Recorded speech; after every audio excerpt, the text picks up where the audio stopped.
things. Yes, we do, don't we? Carrie, go for it. Thank you, Mr. Chair. Good morning. Morning. This meeting is being conducted virtually in compliance with the City of Richmond Ordinance number 2020-093. The public notice, meeting agenda, and agenda attachments for this July 20th, 2021 standing meeting of the boards of GRTC, RideFinders, and Old Dominion Transit Management Company were posted on July 16th, 2021 at ridegrtc.com. For the meeting notice, all written comments received via email by Carrie Rose Pace prior to 5 p.m. on the day preceding a meeting were provided to all members of the board the night before the meeting and are read during the public comment period of the meeting by staff following the 2-minute speaking limit and will be included in the minutes of the meeting. Also, per the meeting notice, this meeting is being live streamed on YouTube for recording and later viewing. This meeting, I received 2 submitted comments in writing from Greg Collings on Grove Avenue. Dear GRTC board members, I fully support the current proposal to move the current Route 77 off of Grove Avenue and over to Cary and Main. I have watched month after month as bus after bus passes back and forth down Grove Avenue completely empty or with only 1 or occasionally 2 passengers. I believe your own figures confirm these observations. This is a colossal waste of our finite resources, taxpayers' dollars, and scarce parking spaces. I'm generally a supporter of public transit, but only when it makes sense, serves the public good, and benefits the community. Empty buses and the pollution they generate do no one any good, I believe routing the buses down more commercial corridors like Main and Cary makes a far better sense for potential passengers and our community. Sincerely, Greg Collings. From Una Lochran. As a resident of the Lower Fan on Grove Avenue, I am delighted to hear that the Regional Public Transportation Plan includes a concept recommending GRTC absorb the 77 into the 5 as a new route 5A that would remove bus service from Grove and the Fan with the trade-off to connect U of R, West End, Carytown, VCU Monroe Park, downtown, and Whitcomb and Mosby on one continuous route. This makes so much more sense than the current situation. The ridership on the lower portion of the 77 near VCU is extremely low, with most buses having none to 1 passenger, while other areas of the city are in need of public transport coverage. Having 2 identical routes within 2 to 3 blocks of one another is a waste of limited resources. The 5A will provide much better service to Monroe Park and beyond and will provide real connectivity for riders. I welcome this development and hope the savings can be diverted to support other bus routes where there is demand. I would like to thank the GRTC for taking on broader consultation with the community and not just those within a short distance of the bus stops. As a bus rider and resident of the city, I welcome the opportunity for broad consultation to help improve the efficiency and effectiveness of public transport for our region. Regards, Una Lochran. Please note, Mr. Chair, there are additional public comments received but not directed to the board on this topic, and they are available for public viewing on our website. I have included that link and will be included in the meeting minutes. This concludes the public comments. Thanks, Ms. Rose Pace. I should note that it looks like 5 of us on the board are present. Gary Armstrong, Ian Milliken, Eldridge Coles, George Braxton, and myself. And I think Danny's not here yet. Am I correct? I believe Danny is working on logging in. Okay, good. And it looks like he's logging in now. Great. Well, welcome, Danny. And of course, CEO Julie Tim, our attorney, Bonnie Ashley, and a wonderful collection of our staff, as well as it looks like Peter Voorhees from AECOM. I'd like to approve the minutes from June 15th. Could I have a motion for that? So moved. Second, please. Been moved and seconded that the minutes of June 15th be approved. All in favor say aye. Aye. Opposed. Our first report is from Adrian Torres, our Chief Development Officer. And Adrian, here we go. Good morning. Good morning. I am actually going to introduce Stephanie. The Transit Governance Study closed out on last Friday. They presented it to the CVTA full authority. So Stephanie here, who is from AECOM, the consulting group who led the effort, as well as Peter Voorhees. They will be going over the presentation that they gave to CVTA TAC as well as to the full authority last week. Thank you. Welcome, Stephanie, and thank you for coming. It's a pleasure to be here. Thank you for having us. Good morning, everyone. We're here to give a short, very brief overview of the recommendations that we presented to the CVTA board last Friday. This has been a really interesting study since we kicked off in February, and there's so much, I think, that we were able to identify in terms of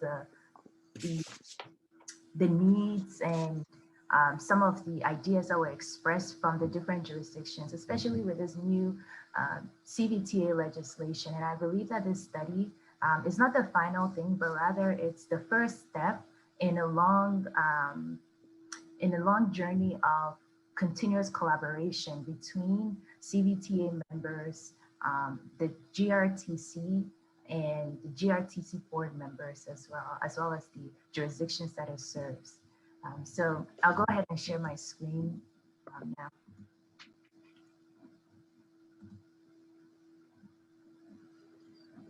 Okay. So this morning I'll do a brief overview of the study objective, the approach that we took, and talk a little bit about some of the key issues we identified and finish out with the study findings.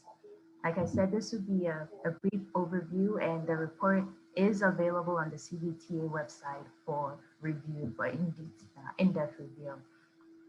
So generally, this study started in about February, and we broke it down into 4 main phases, which included first looking at GRTC, doing a strategic assessment, evaluating the governance structure. We spoke with many of you on the call today. Then we went ahead and did a series of stakeholder interviews with CVTA jurisdictions in the area, as well as some members of the public or even members from the legislature. We continued with also doing a peer study of agencies across the country that had somewhat similar circumstances, not identical, but at least provided service to multiple jurisdictions to try to identify look at their governance structure and try to see if there were strategies that we could draw from them. We evaluated the establishment of a transportation district, and then we synthesized all this information to develop a set of recommendations. Now, this study, as many of you know, it was actually part of the initial CVTA legislation. Now, the CVTA was established as a brand new agency, established in 2020. And when it was established, it included this a tax that has a transit component. So this transit component is the 15% that goes toward regional transit services. So because of this, this new tax that was imposed, this study was developed to do a number of things.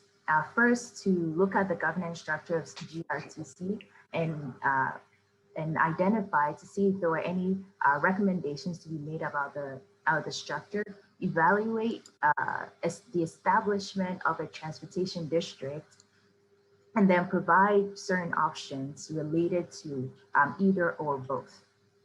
So in going through this study, we wanted to answer a number of questions, keeping in mind that the main purpose of the study was identifying whether the current processes in place were sufficient to ensure accountability for that 15% transit funds that was collected from the jurisdictions.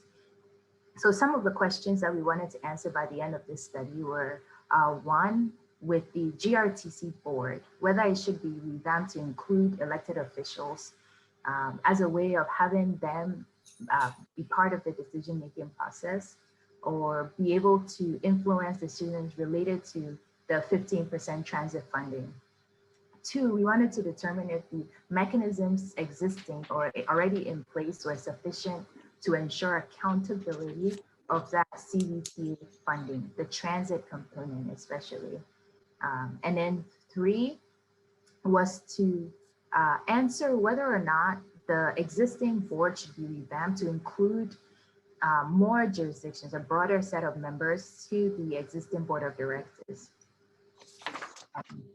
We also wanted to find out how the how the CVTA funding could support new or additional service within the TA member jurisdictions.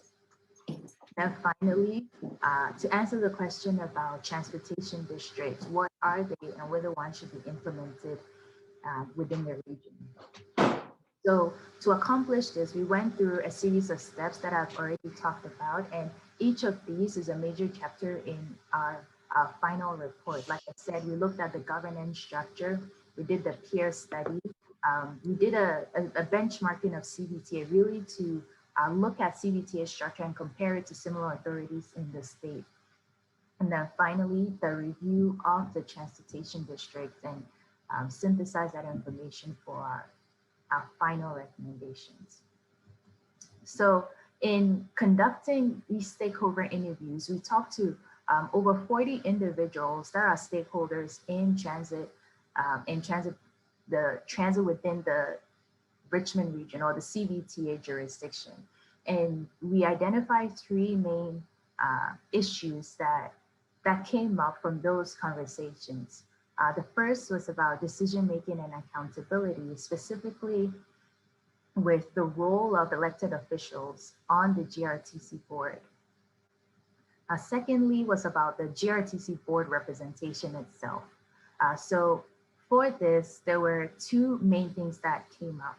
One was with having Henrico County join the board, and the second was about board membership as well for the small areas, the rural suburban areas that may currently not have service or not have a lot of service. Also under the issue of board representation, what came up was about equity and looking at historical investments in financial investments in transit from the city of Richmond. Finally,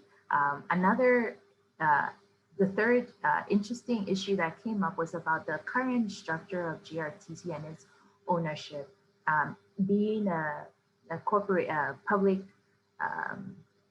a company that has shares and shareholders, which is very different from most transit agencies across the country. So we looked at what potential complications could arise, especially when combined with the changes in the future for the board, and provided potential options for moving forward.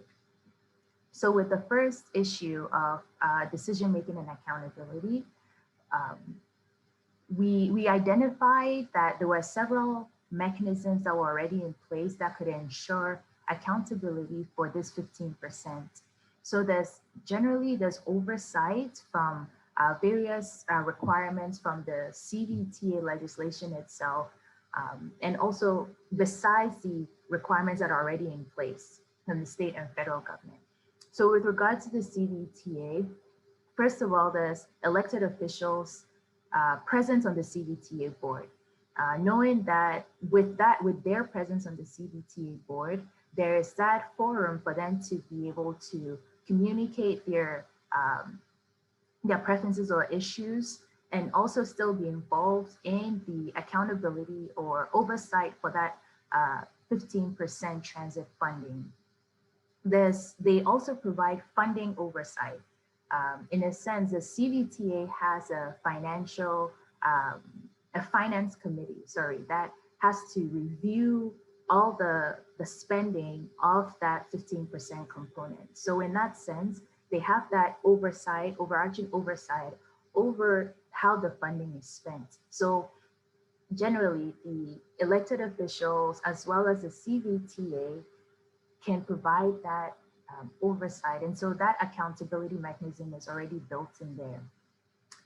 Next, there's the Regional Public Transportation Plan by GRTC. And this plan outlines the projects or the spending for that 15%.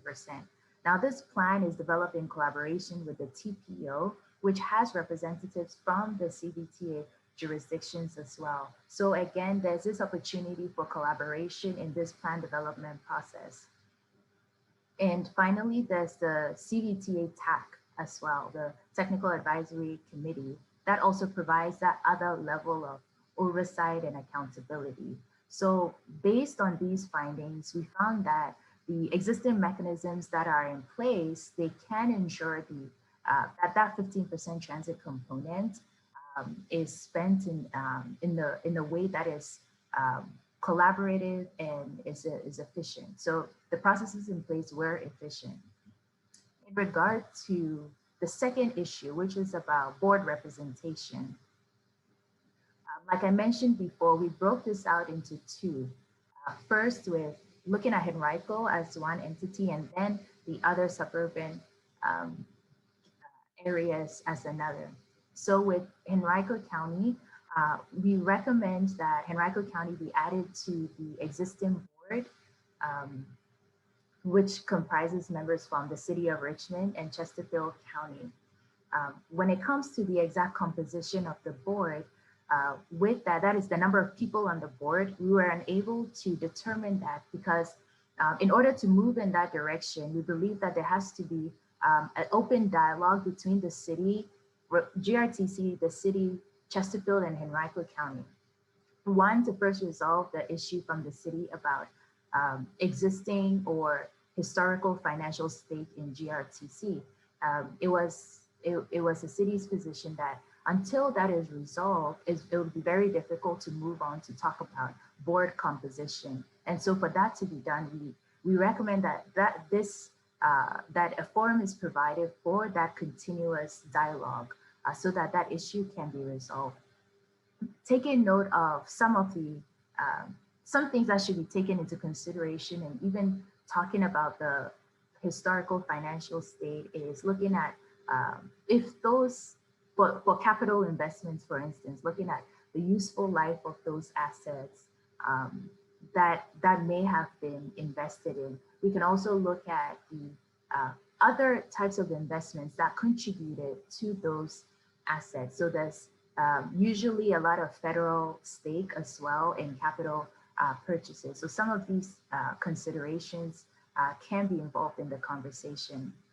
But once that is moved forward, some board composition can be determined using a set of criteria, which now can include the service, so amount of service, including the mileage, revenue miles, revenue hours within each jurisdiction, looking at also funding, local funding to support those services, not only for fixed route, but also for the complementary paratransit service, as well as the additional enhanced paratransit services that are provided. So we believe that this will give a fuller picture and an objective way in determining board composition moving forward. So with this, we recommend, like I stated before, that Henrico County be included moving forward in the board representation. When it comes to the rural area, suburban area representation, we identified there were three main issues that came up from our interactions with them. One, there was a sense of dissatisfaction about feeling that they were contributing to a service that they did not receive or benefit from directly. Two, there was a sense of feeling that there was potentially subsidizing transit outside of their area. And then three, there was a feeling of there was dissatisfaction for not having that direct input on the GRTC board. So for these three main issues that came up, we identified that One, in terms of the funding itself, that 15% transit funds is to be placed in a separate account, a separate fund for regional purposes.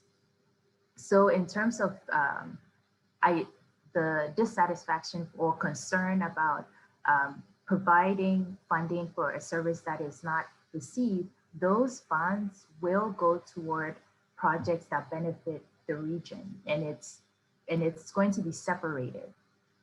Again, there's the regional transportation plan, the public transportation plan, that is going to be that collaborative approach for identifying those projects. And so in that sense, even members from the suburban and rural areas will still have an opportunity to have their voice heard in developing this plan. Finally, in terms of whether or not they should be added to the board, we recommend that at this time, at this time, what can be done would be an opt-in clause in the GRTC governance documents that would provide the opportunity for the future representation where serve as GRTC expands and grows and services provided in different areas. There could be an opt-in clause where looking at the density, providing certain minimum density requirements, size requirements of those localities, as well as their ability to commit financially to ensure that the system itself is stable. Looking at those things, financial and as well as the density and size requirements, jurisdictions that are currently not represented could be included in the future.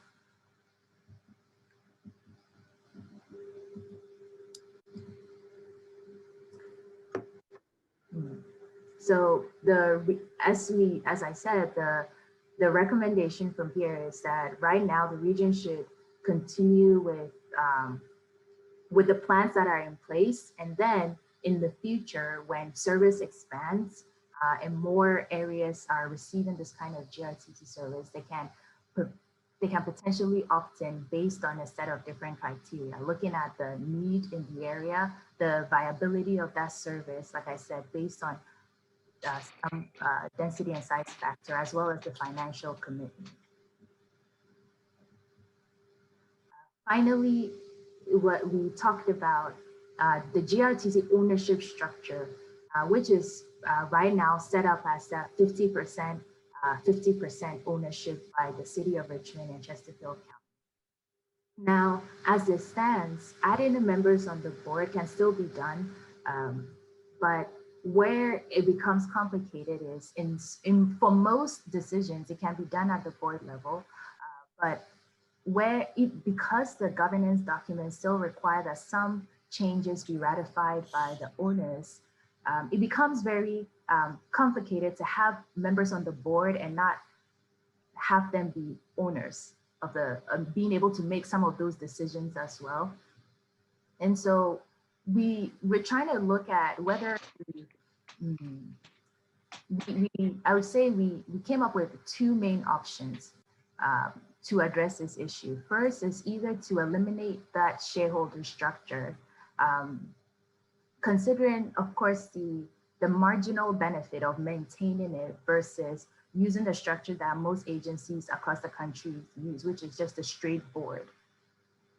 Or two, equating board membership with the quantity of shares. So if right now it makes sense because it's 50-50, but then if the board changes in composition, just equating that to the number of shares that each jurisdiction would own, and that would make it a much smoother process. With the establishment of a transportation district, what we looked at first was, would the marginal benefit of going through the process of establishing a transportation district outweigh the potential challenges of implementing such a district? And what we came up with was realizing that based on the strategies and recommendations that we provided, we believe that If those are implemented, the issues that are identified can be resolved. And for those that would need continuous dialogue, it would be resolved over time. So based on that, we do not recommend that a transportation district be established at this present time. But once those strategies and recommendations are implemented and the CVTA settles in a little bit more over time, then maybe it can be re-looked at sometime in the future if there's still existing issues that are pressing.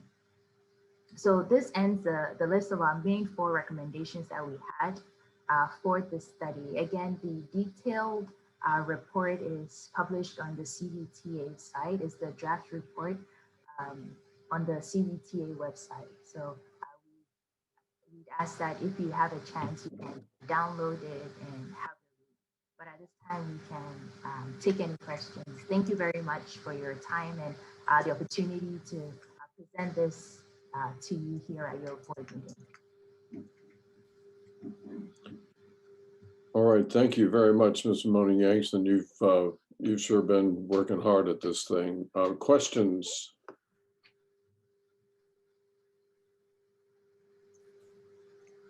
Anything, any comments on this? Okay, this is, it's important now for all of us, the Chesterfield people and the Richmond people, that we be in touch with our own governmental authorities to look at this next phase, which is negotiating out some of the things that have been isolated and presented by the study in terms of the future of the board and the inclusion of Henrico on it. The criteria for expansion beyond the 3 major jurisdictions, and also the issues that that involve expenditure of a jurisdiction's own funds to supplement or match CVTA funds as we go forward. And interesting questions. And we, as we knew we would be, we are really involved in this. Any further questions or comments from Adrian and Julie on this? Sure. First, I just want to thank Stephanie for joining us and doing the presentation. As far as next steps, I'm going to get into that actually a little bit later in the board meeting, but wanted to intro. Stephanie highlighted the Richmond Public Transportation, the Regional Public Transportation Plan, and that is going to kick off soon, and that will be a full effort with all the 9 jurisdictions in the region to incorporate the work that was done last year. And then we're also kicking off in parallel the microtransit study.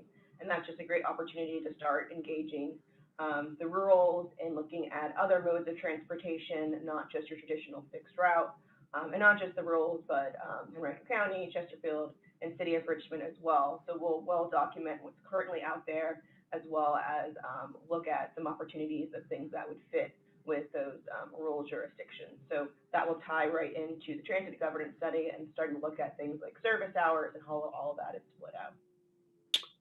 One of the important things I think in this study, and I trust that it's become clear to the members of the CVTA, is that the level of collaboration in the preparation of planning and budget for the expenditure of CVTA's 15% set aside for public transit is very significant. So it is extremely unlikely that anything could pass the CVTA in terms of our budget without the full participation of all the jurisdictions in the region in that decision making. So thank you for that. Any further questions or comments for the AECOM people, who I'm sure have spent more than enough time on Zoom calls with the City of Richmond and its surrounding counties? Mr. Voorhees, Ms. Moni-Yanks, thank you very much for this work. Mr. Chairman, if I may, I'm sorry. I was double muted. Again, it's been 1.5 years and I still can't figure out how to unmute myself. I did want to take just a second to thank Stephanie and Peter and the work, not only of them, but of Adrian and also of the RTPO Plan RVA Chet and the partners that we have across the region. This was a very complex study done with a very limited amount of money in a very short period of time, and something of a political minefield when so many of our partners across the region have not really engaged in a conversation about transit and the regional connectivity, and that they were able to get through this and come out with what I feel are very solid and unbiased results. I think is they should be proud of it. I certainly am very pleased with the final recommendations and appreciate that they were able to provide this to us to give a level of validity to this board and the work that you do, as well as a level of understanding to our partners of the oversight and the collaboration that is in place already. So again, thank you to Stephanie and Peter for the work you did. I know that it hasn't been an easy process, and I do appreciate your final results. All right, thank you. And I agree. Okay, Adrian, it's yours. Thank you too. Thank you. Do you want to introduce the next topic, or I can kind of jump right into it? Whatever comes next here. Is that the Okay. Downtown Transfer Center? It is, and I'm actually going to introduce McGregor for this one. When his first day, actually, I think, was a board meeting, and I introduced him as our new capital projects manager. But now that he is presenting, I'm going to reintroduce him. So he has been involved in a variety of projects already and many to come. So he is going to give the presentation on what we've done so far as design and kind of what the next steps are and the pending construction for a temporary transfer site downtown. Well, thank you, Mr. Shepherd. Welcome, and I see you're off and running full speed. Yes. On this. Yes. Thank you. I'm glad to be here. Good morning, everyone. Morning. Now, if I can just get a thumbs up that you guys see the presentation on your side, and I'll begin. Okay, perfect. All right, as Adrian did mention, I will be providing project updates for the relocation of the temporary transfer plaza. Before I begin, a brief overview. GRTC is working with the city of Richmond to relocate the temporary transfer plaza off of 9th Street onto the parking lot on 8th and Clay Street, indicated here in the red rectangle. These are some photos of the existing temporary transfer plaza. The photo on your top left, on the other side of the buses here, the public safety building that's there will be coming down. Top right photo are additional photos of bus bays on 9th Street. Bottom left is a continuation of those photos. Some more additional bus bays on the 9th Street. And then the bottom right photo would be the new temporary home for the transfer plaza, the parking lot on 8th and Clay Street. GRTC has contracted with Kimley Horn for the preliminary engineering and design of the temporary transfer plaza. This design that you see before you, this 30% design includes 12 sawtooth bus bays. On each island, we have 6 of them. On each island, we also have bus shelters, benches, lighting, trash can. The top right, you will have the supervisor parking here, and then in this corner, the operator restroom facility. Please note also that the design is currently pending Planning Commission approval. All right. The operator restroom examples that you see before you are just some of the few that we have currently. Kimley Horn is researching manufacturers of prefabricated restroom facilities. These are just some of the ideas that we have at the moment and part of our ongoing discussion. The portable service style that you see here is temporary, the trailer style. The modular restroom on your right, it's more of a permanent structure.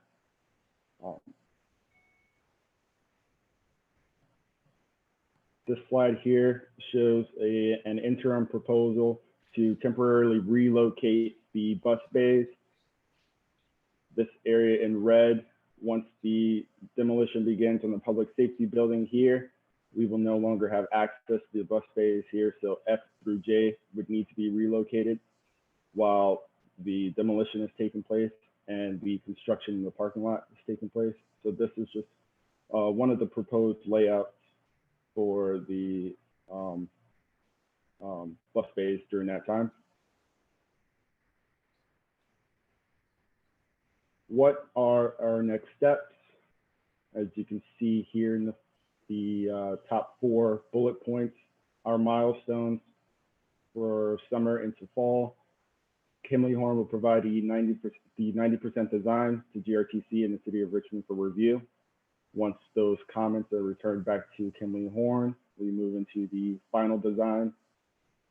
Once we have the final design, we will advertise the project for bids. Then we have construction slated to begin in the fall into winter. With construction, please note that it is progress and weather dependent. And the last bullet that we have here, GRTC and Kimley Horn are aggressively working on a timeline to relocate to the temporary transfer plaza to the new site by summer 2022. If there are no questions, this concludes my presentation. Okay, folks. Any questions on this one? This is moving. We don't have a date for when the demolition will start on the Safety, Health, and Welfare building, do we? No, but talks right now indicate sometime in December. So we are going to control the schedule as best as we can to make sure that we're ready for that. All right, good. Any further questions? A lot of parallels to add. We have a lot of parallel tracks happening, trying to get the design. We actually had planning commission yesterday, and that kind of went to pending. So we'll be following up with that again in 2 weeks. They had several questions to go through, and then working with the city to kind of maneuver all of the construction that is building up the downtown area at the same time, trying to get so that's an alternative that he proposed for a potential temporary solution for 3 to 6 months, as well as trying to get the design itself approved. So we'll be coming back to you as things continue to progress as well as change. All right, thank you for Fingers that crossed. work and that report. Is this an aggressive timeline? I mean, it seems like it's hard to believe that within 9 months we'll have this thing done. It is a very aggressive timeline, and as McGregor pointed out, that we will be starting right around the winter time. So we are trying to be somewhat conservative in estimates and throwing out summer as far as a possibility of opening. But the majority of work is the asphalt integrity of the current 8th and Clay parking lot needs to be built up. So that is a good bit of the work, and the rest is concrete work. The modular structures that he presented as far as the restrooms, that would probably be a big piece if we did tie into something like utilities. That would take a little bit more work. So we're open to kind of doing a parallel track where we do more of a temporary structure in the interim to be able to get in there as fast as we can. But it is a lot of moving parts. Any further questions? Thank you very much for that, Mr. Shepherd. Adrian, No problem. You've got another one coming, right? And I'm going to pass that one to Emily, actually.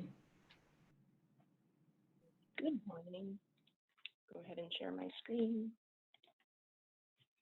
I'll be reviewing our planned September service changes with you this morning.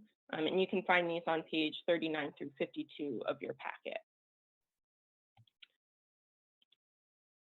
So I'll be reviewing 5 proposed changes with you.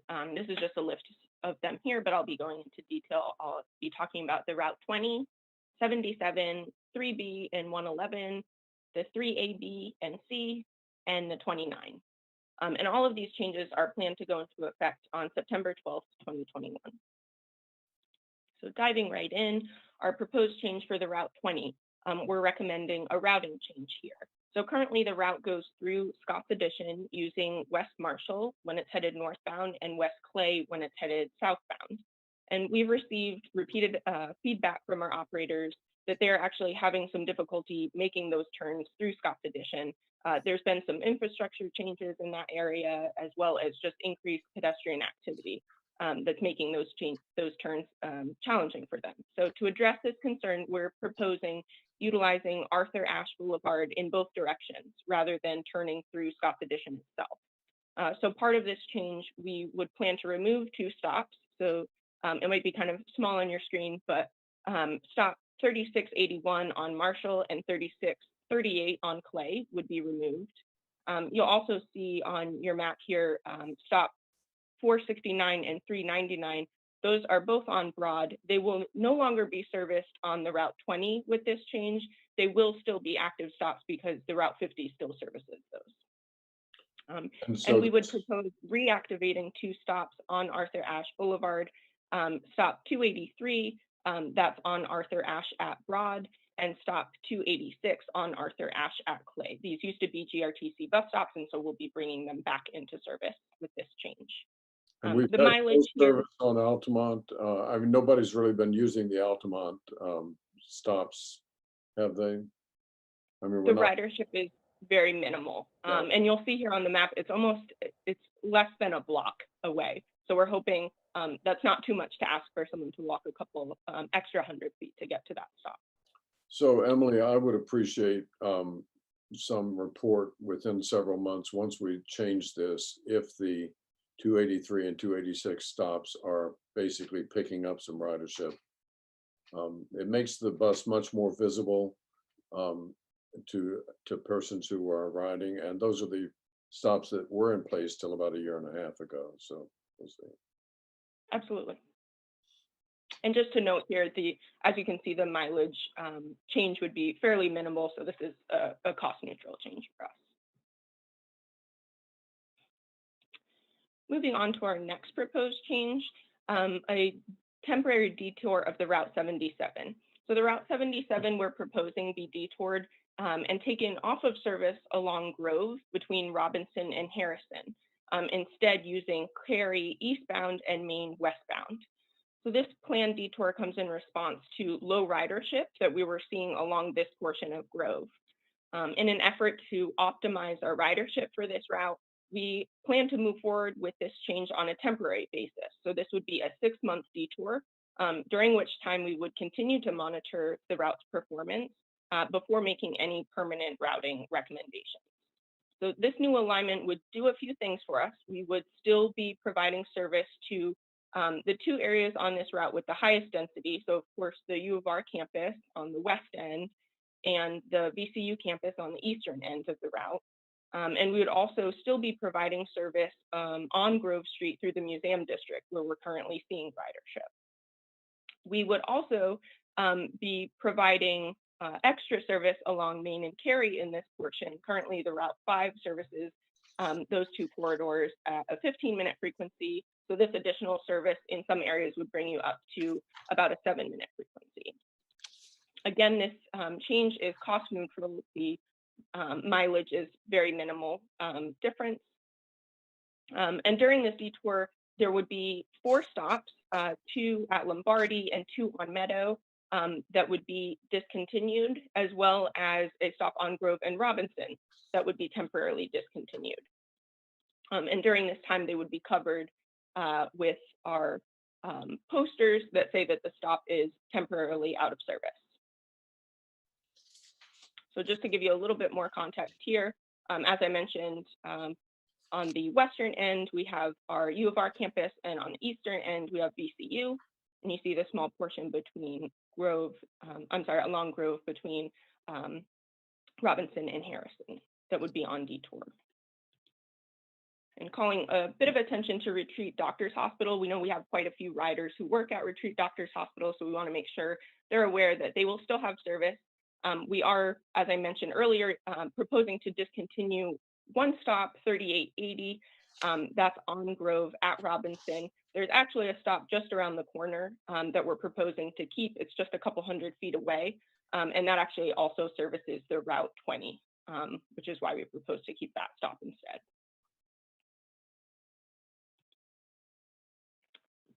Moving on to the Route 3B 111 extension.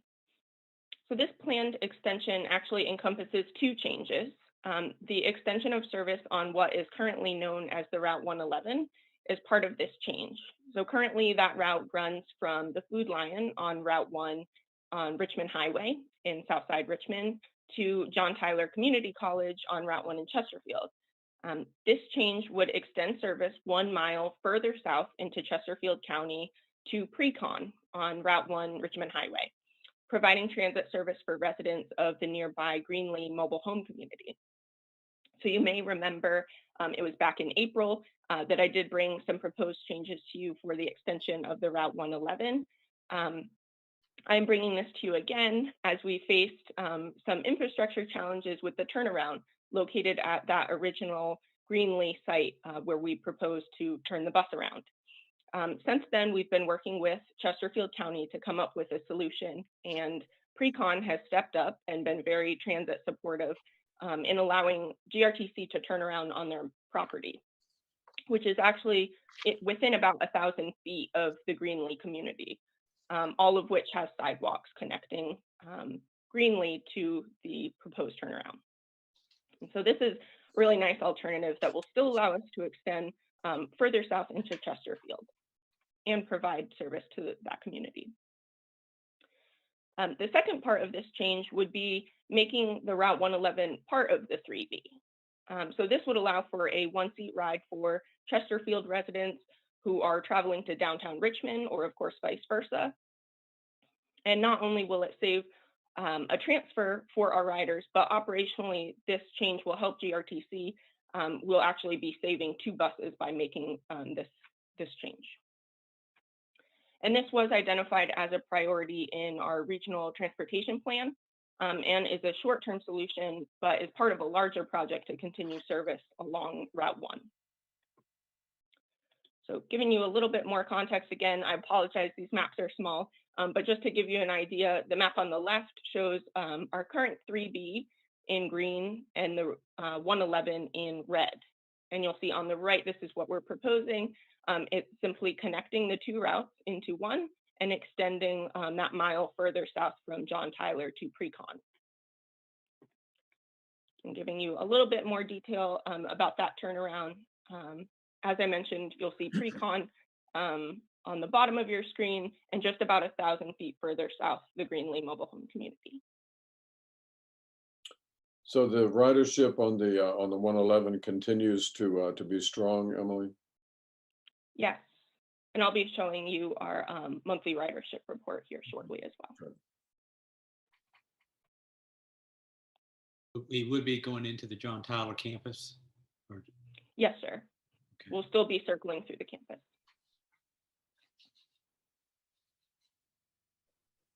Emily, I was just curious about the Greenlee site. I might have missed this in your presentation. Is there going to be a walkable connection up to the Precon turnaround? Yes, so currently there is sidewalk connecting that whole stretch. Okay. And just a little more detail, the stop won't actually be on Precon where we're turning around, it will be on Route 1. So that whole stretch that they would be walking would be sidewalk. Okay.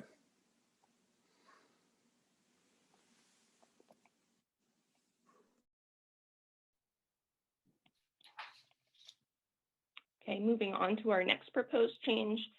This is actually a name change. So for the Route 3A, 3B, and 3C, this change comes in response to the state's efforts to rename Route 1.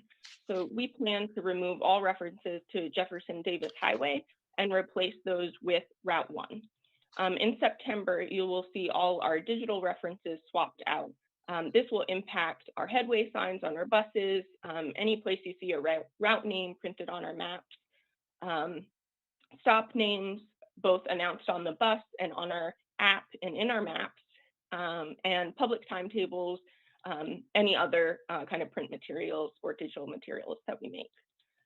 The second phase of this change will be swapping our actual physical signage at the bus stops. And you see an example of one of those blades that would be out there right now for the 3A.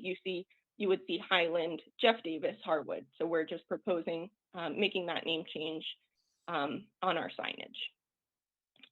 This change should come in at about under $1,500. Each of those blades are about $15 each, and we have approximately 88 stops to swap out. So we do have a bus stop technician. Once we have the signs fabricated, he will go out and kind of make those changes beginning in September. Well, it's been 166 years since Mr. Davis left Richmond, so I think it's about time.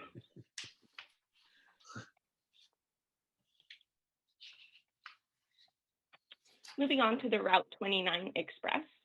The 29 Gaskins Express has been operating on a reduced service schedule during COVID due to decreased demand. In September, we plan to continue to operate a reduced schedule, but we will be reinstating 4 trips back into the schedule. This is in response to some capacity issues that we are beginning to see due to increased ridership on this route. And this change is part of a larger effort to explore the consolidation of express route service that are underperforming in some areas. So we are working with Henrico County and RideFinders to explore possible alternatives to these routes, and we'll come back to the board in the coming months with recommendations there. And in green, you just see those trips that are being reinstated.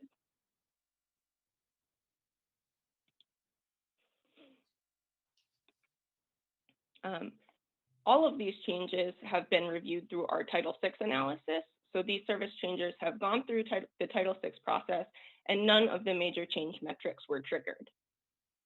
I would just add here, we are continuing to work through creating the schedule. Our scheduling department is working through the process now, and we are seeing some good initial results back. We're seeing some potential operator savings with these changes. Right now, we're looking at about 215 operators needed. To give you some context, the service that we're running on the street now requires about 232 operators. So we'll continue to work through those numbers. It might change a little bit, but we're looking at some operator savings, which is a nice efficiency to see. Happy to answer any questions. Thank you very much, Mr. Ross, for this really competent and thoughtful report.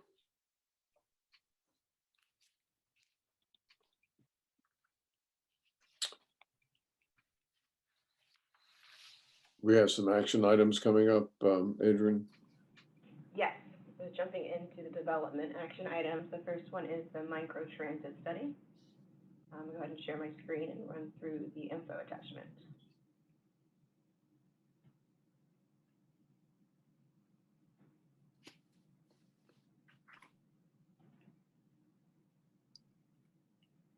All right. Kind of introed this a little bit earlier, but the microtransit study, we are planning on kicking that off very soon. So this is for consultative services. As a high priority out of the Regional Public Transportation Plan, this came as a recommendation for CBTA dollars. So the goal of the study, I'm going to go through it, there are about 7 that we have listed out, is to look at existing conditions. So what kind of microtransit services are currently out there in the region as a whole, all 9 jurisdictions, projected analyze how people are currently using it, what's the demand in the future, and then beginning looking at best practices, case studies, alternatives, things that would work in Richmond based on the demographics and demands of the region, specific to each of the areas. And then not just, I guess, looking at traditional ones, but it also being innovative in nature. Are there things that may not have been tried? We're willing to do some pilots to go with it that would really fit the jurisdictions. And then outreach, as Reverend Kimball mentioned earlier, collaboration is really key to this whole effort. So we're going to be engaging with all 9 jurisdictions, going out to each of them, meeting with them to understand their need, meeting with the various departments, whether it's seniors, in each of the areas, as well as employers and employees, with a focus on equity through that. And then just improve capacity and understanding and coordination as we go through the process. I mean, really stakeholder engagement and understanding of this whole effort is very, very important, which we saw with the Regional Public Transportation Plan. And then, of course, there'll be operational challenges with each of these. So looking at it in the lens of the region of Richmond specifically, to see what actually would work for us, not just listing out a full list of items. and then recommendations and next steps.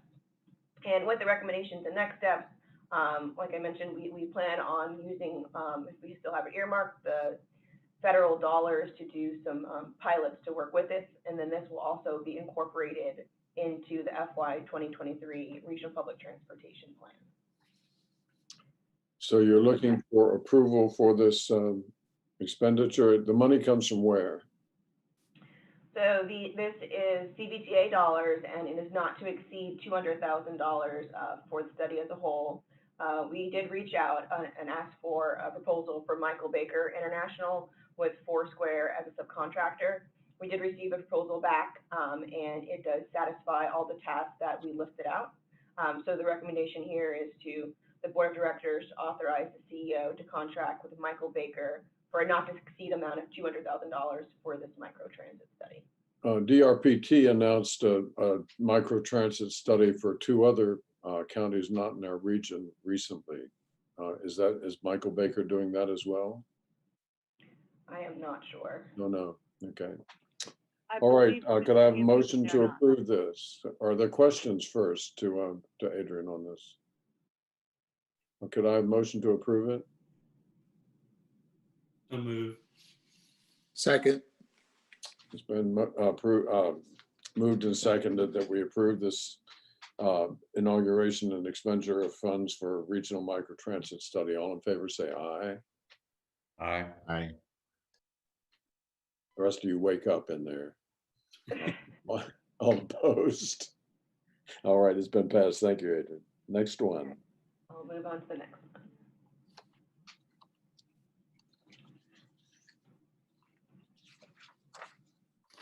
Hold on.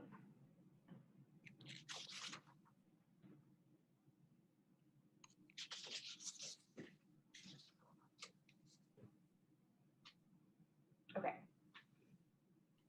Can you guys see the regional public transportation info attachment? Yeah. Okay. All right, I will go through this one fairly. This is our second round at this. So we did get adopted on June 25th, the inaugural FY 2020 or 2022 Regional Public Transportation Plan.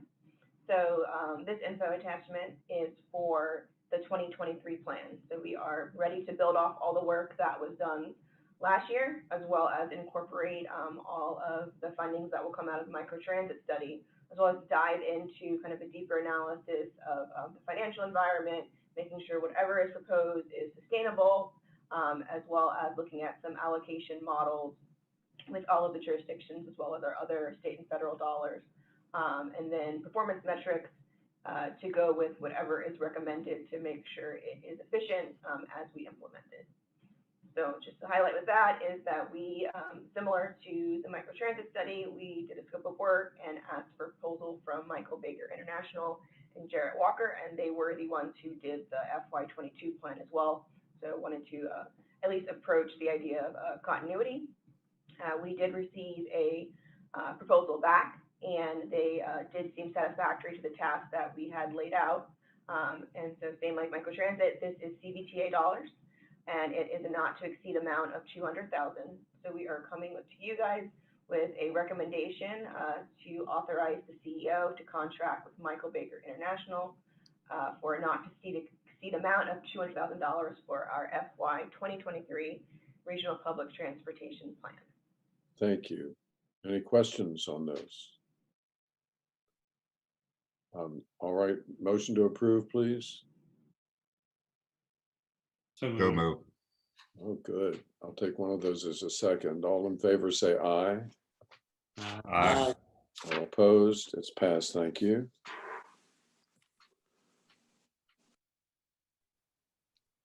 Looks like Mr. Taggart.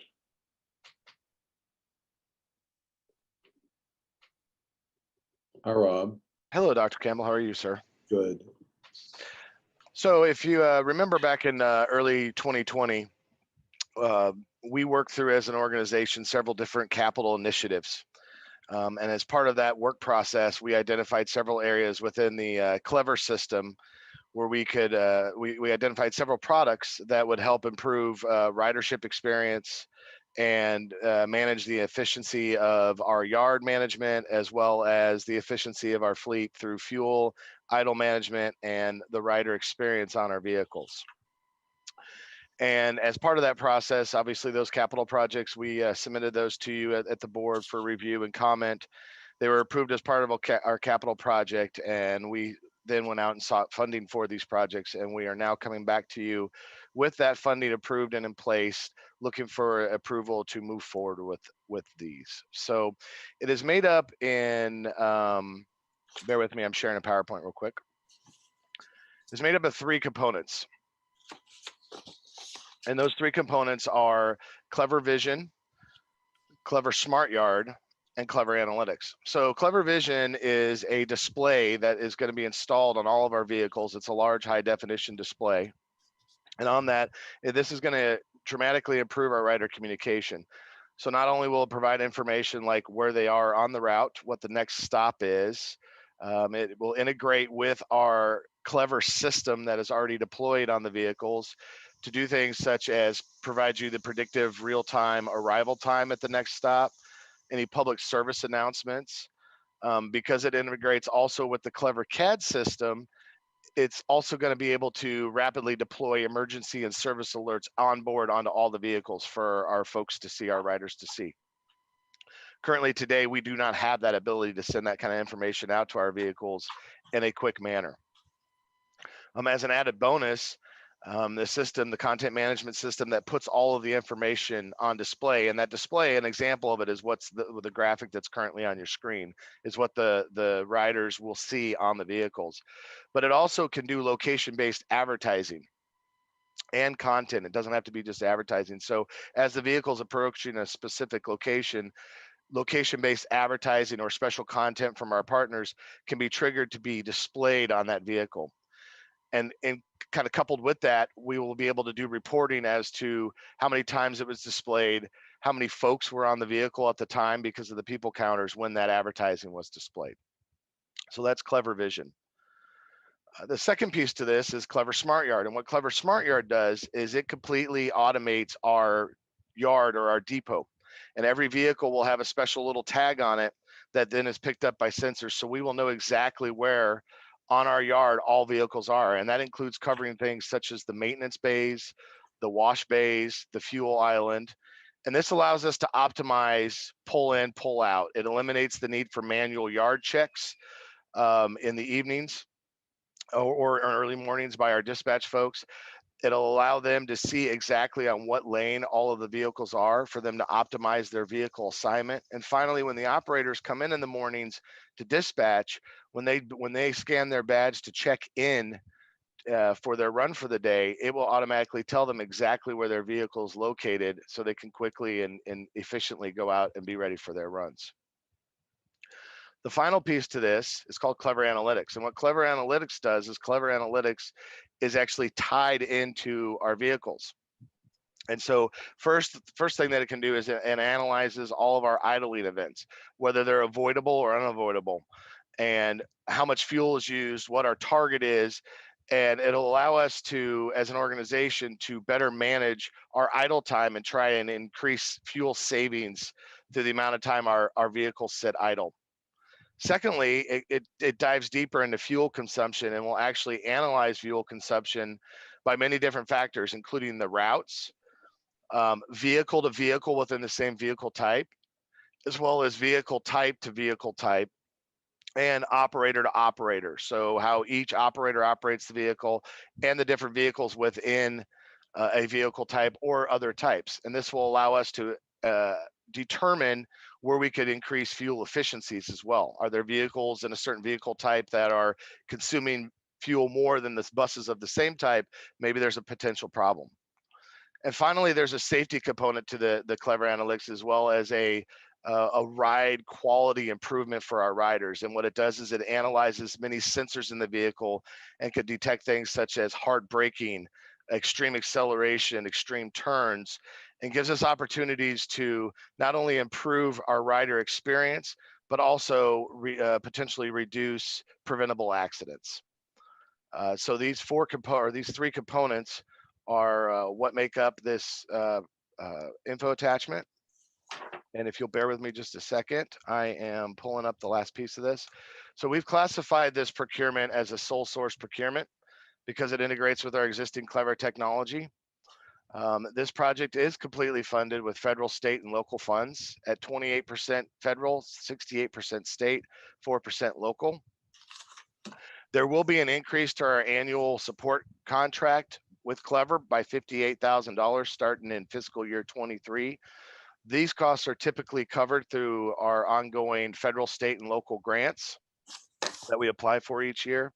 And our recommendation at this time is that the board of directors authorizes the CEO to issue a purchase order to Clever in the amount of $1,815,959. So that's Question? $1.8 million.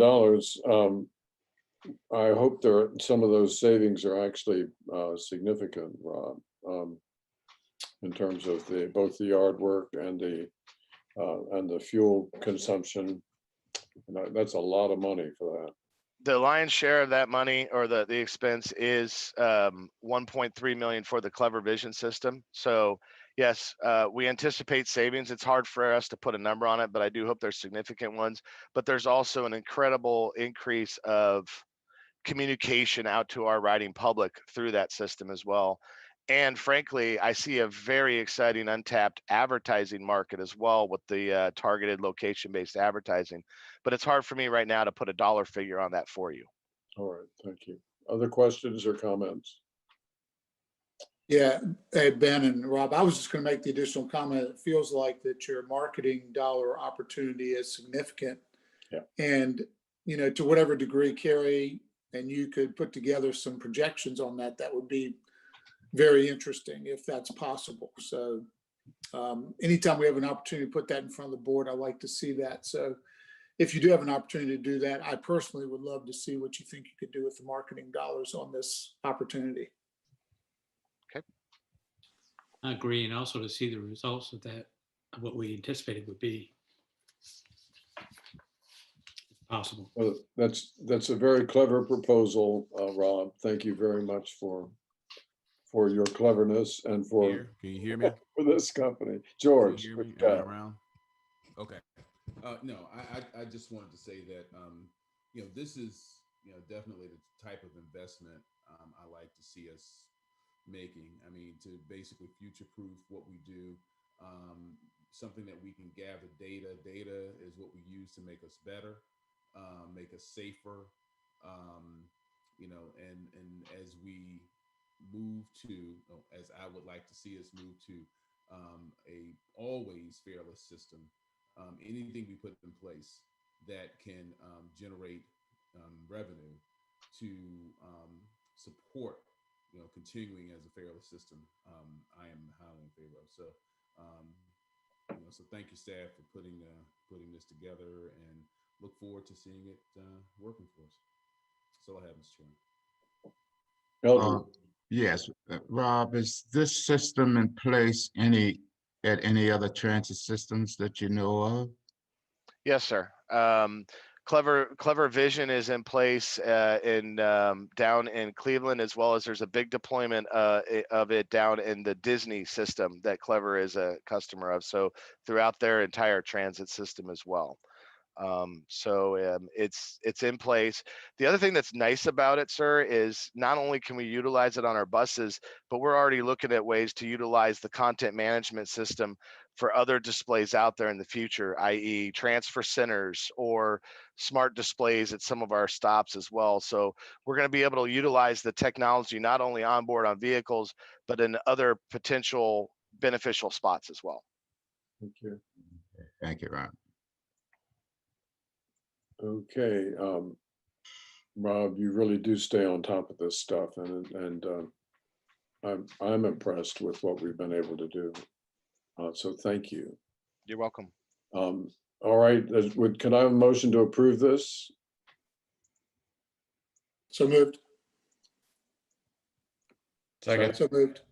Been moved and seconded that we approve the expenditure for the Clever devices and move forward with this program. All in favor, say aye. Aye. Aye. All opposed? It's approved. Thank you very much. Thanks. Mhm. All right, Adrian, I think that's your package, right? Yes, that is the full development section. All right, thank you very much. Okay, and I believe Cheryl, next for you. Yes, Got good it. morning, everyone. Good morning. All right. We have quite a bit this morning, so we'll get started first with Tim, and then Emily would come forward with some ridership performance and quarterly reports, and then we'll do our safety and maintenance reporting. So first up is Tim. Thanks, and good morning, everyone. Starting with the overview of the KPIs, the fixed route on-time performance is still around 65%, so it's not where we want it to be, of course. We're still doing our monthly reports as far as identifying those operators that have the lowest OTP, conducting interviews with them, and doing follow-up checks as well, in addition to real-time notifications to the operators as well. But there's some other initiatives that we're looking at also. The schedule adjustments, unfortunately, that were going to take place in June, which would have had some adjustments to the schedules, will take place with the September 12th change. Also, we're looking at maybe having some of the incentive program that Cheryl is going to be talking about later. And part of that may include some package for operators as far as OTP for their individual routes. So we're excited about those implementations as we move forward, and hopefully we'll start to see some dividends with that. The lost time absenteeism did go down slightly to a little 14%, and we suspect that it was because some of the operators were trying to make sure that they maximize their hours that they worked when they qualified for the bonus that was received just a few weeks ago. Lost trips, we were under 1,000, which is significant that we were under 1,000 trips, 951 for the month of May. We operated a total of 98.19% of our trips. So we did cross the 98% threshold for the month as well. Unfortunately, the way we're trending going into this month, we do see a spike in some absenteeism, especially some of the long-term absences, long-term illnesses, workers' comp, and so forth. And HR and our risk management department are working with us to address those, long-term absences. Customer complaints, we had about 14 valid complaints this past month, which is a little less than we had in last month.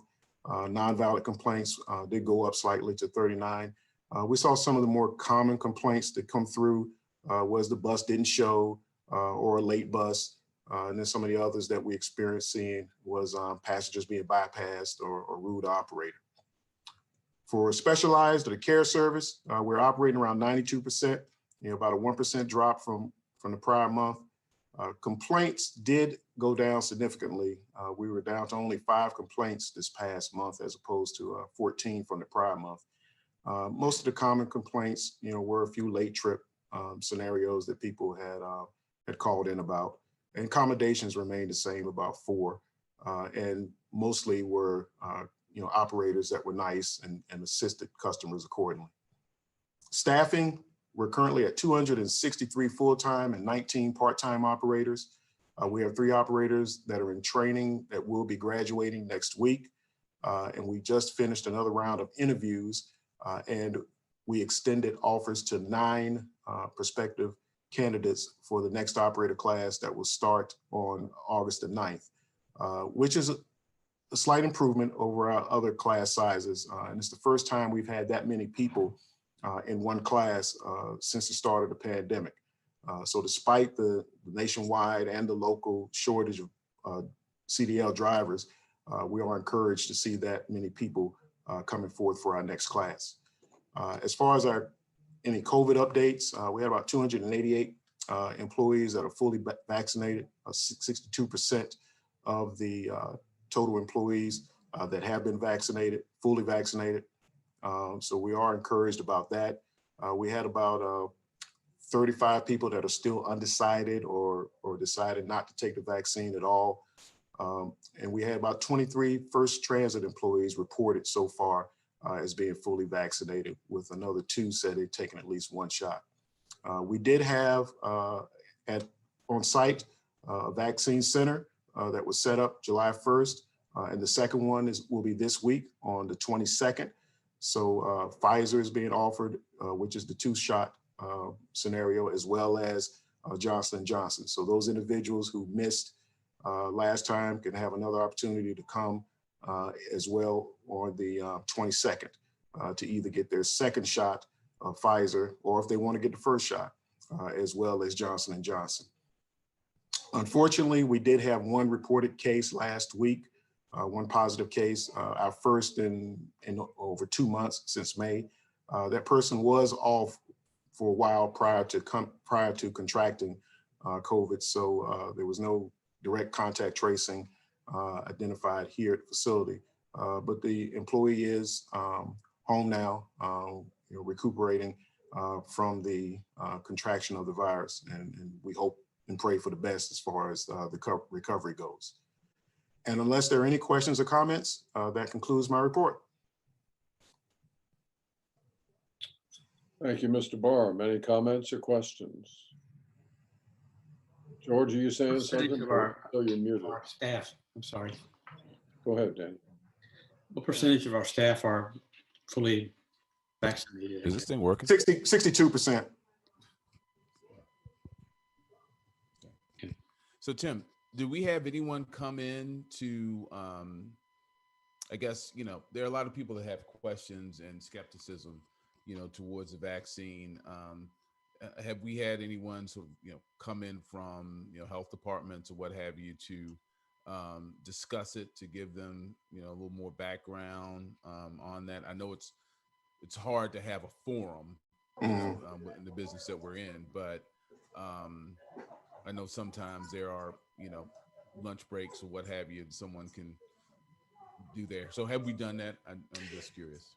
Yes, we had virtual sessions back a few months ago, earlier in the year, I think around January. So as we continue, and we've also put out literature and information via email and postings as well. And we'll continue to look at ways in which we can reach out to our workforce.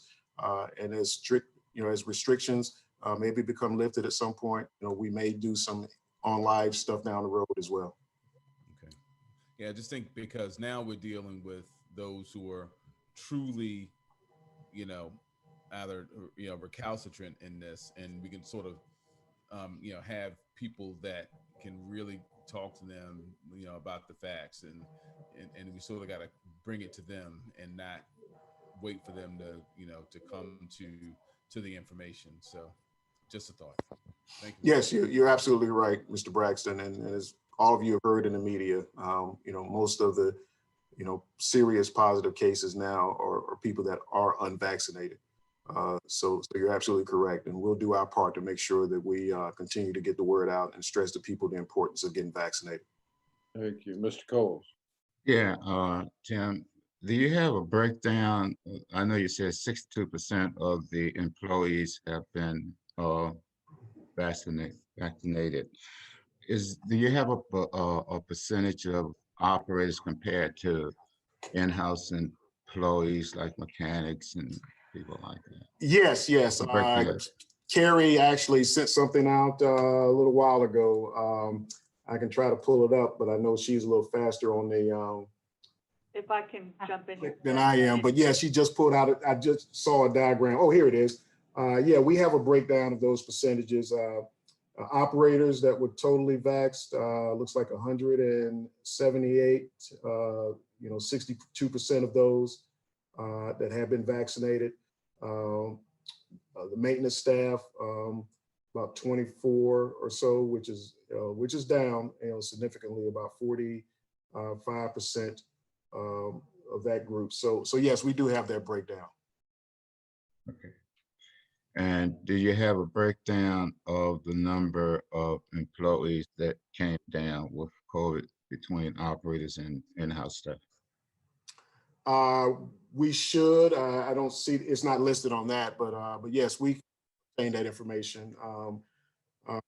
Have it actually broken down, but we can probably pull that up. Okay. All right, thank you. Thank you very much. Yeah. I know we can't require someone to be vaccinated. That's correct, right? That is correct. Well, I think technically we can. The rules there are some rules around it. However, the question is whether or not we should, and the impacts of requiring it on our ability to manage our system, and whether or not the union might react poorly and our operators might react poorly. So it's a complicated question that employers across the country are dealing with. At this stage, requiring it has not been shown to be very successful for many agencies. All right. Do we know the reluctance? I mean, if that's possible to ask, to get the shot, I mean, I haven't really thought about all the reasons that they may have, but maybe it's just one reason for fear of getting it. But there's a wide range of reasons across the country, and they're the same reflection in our own. We have people who object for religious reasons, people who object because they just are against vaccinations for political or for personal reasons. We have people who are intolerant to vaccinations because of their own health conditions. We have trust issues, and we have some people who just, throw their fate to the wind, and they do that with the flu every year as well. Oh, I wish I could tell them what a difference it's made in my life. It just totally changed my life. well, I had a good friend of mine who refused to get the vaccination, and then he came down with it. He has recovered, but he readily admits that was a mistake on his part. Mm-hmm. Maybe we had some testimonies on those that did initially stop or didn't want to do it. I don't know. It's just important because it affects everyone. But enough said. I know that they said that we have to still be extremely careful because of this new variants that seem to be on the rage. And if I may add also that, we are continuing with the federal mask mandate on all of our buses. So, anybody who's on the bus, including the operator, must continue to wear their mask at least up through September, and then we'll go from there as federal guidelines. Right. All right. Any further comments? Thank you, Mr. Barham, for your good work. Thank you. Thank you, Jim. Cheryl, we're still going here. Emily is up. Yes, we're moving on to Emily, yes.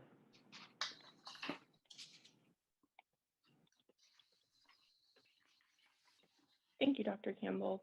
I'll be sharing our monthly ridership report for June 2021. So as you can see, for our local fixed route service for June, we are at just over 520,000 riders.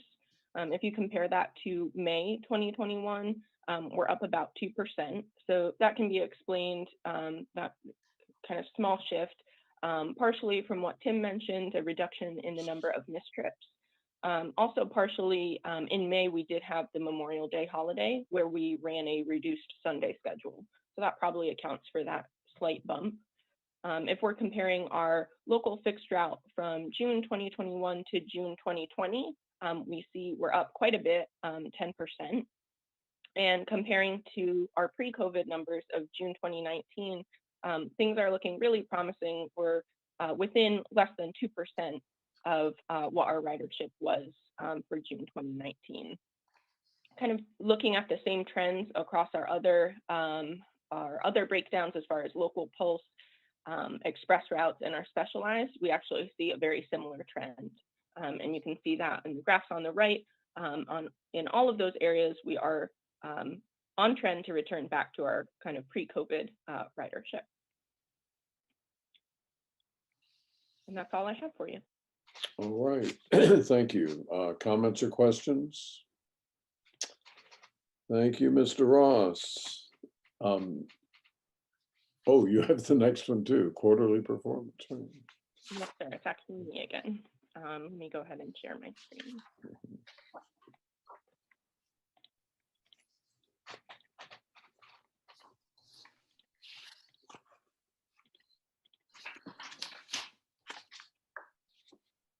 Okay, so I'll be reviewing our Q4 productivity quarterly report. You can find this on page 74 through 93 in your board packet. In this presentation, it will follow almost exactly the same format that I shared with you back in April for our Q3 results. And I'll just remind you, all our metrics are broken down by route category so that we can compare similar routes to each other. And those categories are BRT, arterial, community radial, circulator, and express. So I'll kind of breeze through those descriptions since we have gone through them at length in our last presentation. So jumping right in, looking at our BRT route, of course, we only have one, our Pulse. So comparing our ridership from Q4 to Q3, we're up about 16%. Something to keep in mind as we kind of look through all of these metrics for all the different categories when we're comparing Q4 to Q3. Q3, we did have 2 holidays as well as actually 2 full days of missed trips due to severe weather or snow events. So that can kind of keep that in mind when you're seeing some growth there. Some of that can be attributed to that increase in trips. And we see that reflected across all of our metrics for the Pulse. Moving on to our arterials. I'll really only call out kind of the bigger jumps and we can dive into those. First, the Route 1. You'll see a large increase here in ridership. One thing to keep in mind, Route 1 only runs on Sundays. And with that, our snow cancellations were not on Sundays. So you'll see quite a bump in that ridership. And also looking at Route 50, you'll remember that this route was extended from DMV Drive further down Broad Street to VCU. So we continue to see increased ridership on that as we compare across the quarters. Diving into some of the productivity for these routes. I'll call some attention to the Route 19, which you do see is flagged in red. This is one of our longer routes. It's nearly 7 miles. So just that distance alone can make it more of a costly route. That can explain why that may be flagged. You're talking about the route that goes to Short Pump, right? Yes. And the ridership is down on that? The ridership is up 7%. But actually, when we look into the kind of productivity for that route, you'll see, and I apologize, I know these numbers are small on your screen, but for the total dollars per passenger, you do see that it's flagged in red, but that can just be a product of it being so long. And the other one is that Broad Street local. Yes. Pointing out, yeah. Going into our community radial routes. Pretty consistent trends here from what I mentioned earlier. Diving into some of their productivity, you'll see a few things flagged in this section. So you can see the Route 77 is flagged here. And as I presented earlier, we did continue to monitor this route and we are proposing to make some changes for the September booking. So we're expecting to see some changes in this and hopefully it will not be flagged in our next quarterly review. And you'll also see the Route 111. Again, we're proposing some changes there. So hopefully those will not be flagged either. Our circulator feeder connector routes. Looking at our ridership here. And then diving into the productivity of those routes. You will see that 88 is flagged here. Something to keep in mind for this route, it was primarily designed to service Philip Morris. And the schedule actually reflects the employee shift change there, with mainly service in the peak. So this can explain some of those flagged numbers. And going into our express routes. So you will see some increases in ridership. I'll kind of call attention to the 29 that I mentioned earlier. In our September service changes, we see a large increase in ridership there. And so we are proposing to reinstate some of those trips back to help with some capacity issues there. Looking at the productivity of those express route, you do see quite a few things flagged in this category. As I mentioned, we are working with Henrico County and RideFinders to explore some potential creative, more efficient alternatives for these routes, which we will, of course, come back to you with any recommendations that we might come up with. So looking at our on-time performance for our routes, just a reminder, I know we went into this in our last presentation, but our on-time performance is based off of routes or performance that is within 1 minute early and no more than 5 minutes late of the published schedule. So for Q4, our system performance is 66%. That's actually the exact same performance that we had in Q3. So we're holding steady there. And as Tim mentioned, we were not able to move forward with the changes that we identified for the June booking. All of those changes will be included in our September booking changes. So we hope to see an increase there once those are implemented. To kind of give you a little bit of context on where we land, this chart, and although really small, just gives you an idea of kind of where we fall as far as early time points and late time points. So this chart shows a 2-week example of time points in June. All of the lates are shown as negative numbers in minutes, and all of the earlies are shown in positive numbers in minutes. So really what we're aiming to do is not be in either of those boxes, and we hope that some of the schedule changes that we will make in September will help us move some of those time points into the middle and increase our overall on-time performance. And as I mentioned earlier, and Tim mentioned, we hoped that we will see some bumps once those schedule changes are implemented. They will go live September 12th. Transportation does continue, as Tim mentioned, to work with operators individually to address individual issues with on-time performance.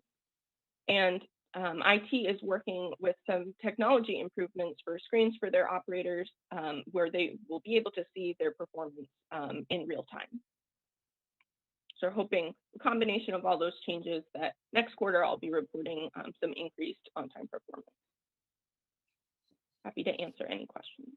So this isn't directly to you unless you want to be the one to answer it, but it seems to me that being ahead of time is a fairly easy thing to correct if you know that's what's going on. And I continue to see those on your graph. I saw the high number of early stuff. Is it because we don't have the information that Rob is now going to see if we can provide, or is it why would that not be corrected? I think Tim will jump on here for this one. Yes, thank you. So yes, you are correct, Mr. Chairman. We do in Clever currently, we are able to view and see when buses are running early. So that's when the dispatcher can get with the operator, radio them, or send a message telling them to watch their time points and so forth.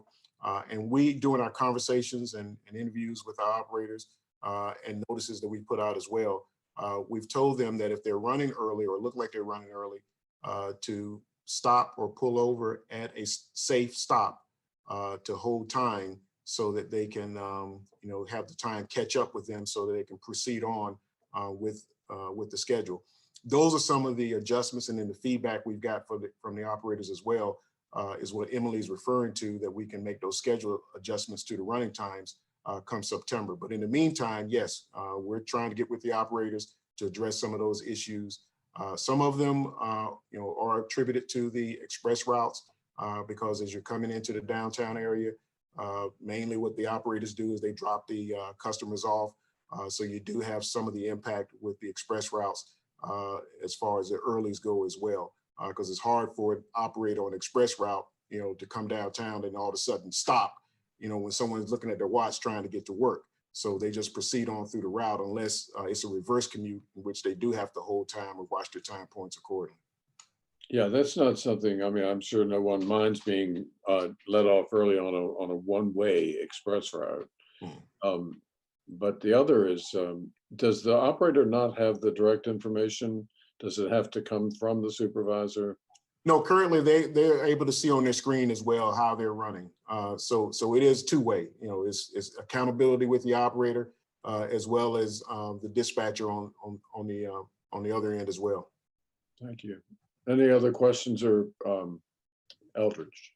Yeah, it's also conditions, traffic, any other delays along the route. So sometimes it's kind of hard for the operator to judge in between time points.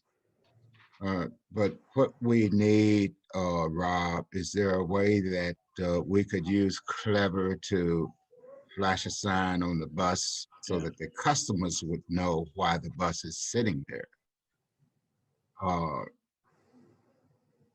I understand maybe a lot of complaints about why is this bus sitting here? And I'm trying to get them, get to work or get You're talking about if they're holding and waiting to depart because of their scheduled depart time point. Well, in our current technology, I don't believe so, but I will research it. But that definitely could be part of the Clever Vision system that you all just approved with that passenger information screen. Right. I believe that we probably could have it programmed, and I will research this, but I believe based on the demos I've seen, we could fully tailor and customize the information that's put up on that screen. So I would think that we would be able to program it to say departs from stop at 10:58 or in 5 minutes, right? So not only is there that predictive, hey, you're going to arrive at your next stop at this time, but maybe we could have a content when we are on a holdover stop to show a countdown and for when the vehicle will depart. Like I've seen on some rail systems before, where you're sitting in the car and it says train departs in 6 minutes. Right. So to answer your question quickly, I don't believe that it currently exists, but it's coming. And now it's coming as a while because the Vision project is a 40-week project start to finish. There's a lot to do to get this in place, but we're working on it. Now, as far as the operator goes, as Emily mentioned in her presentation, as part of the international screen project that we've been working on and hope to be going live in September with, if all goes well, that project will help the operators know when to depart in a more friendly way. But as far as the customer, I don't think so, but I will research and get an answer. Yeah, the reason I asked that might help cut down on some complaints from the onboard passengers. And going back to your other point as well, Mr. Coles, as we've talked about in prior meetings, those earlies, have been attributed partly because of the pandemic, with less traffic on the days, sure. and no dwell time with the fare box, with no interaction with the fare box. That's cut on the dwell time at the stops as well.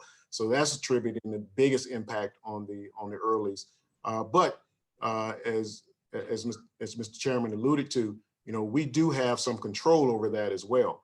So we have to get more proactive and working with the operators to do some of those real-time scenarios that we've talked about.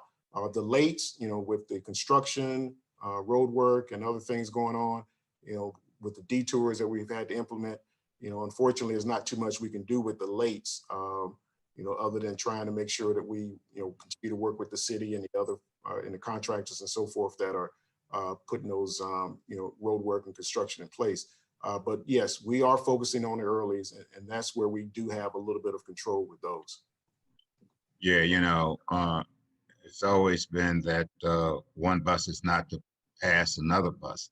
Bus behind him may be on schedule, and schedule is running fine, but when you have to go around a bus that's waiting to maintain his or her schedule.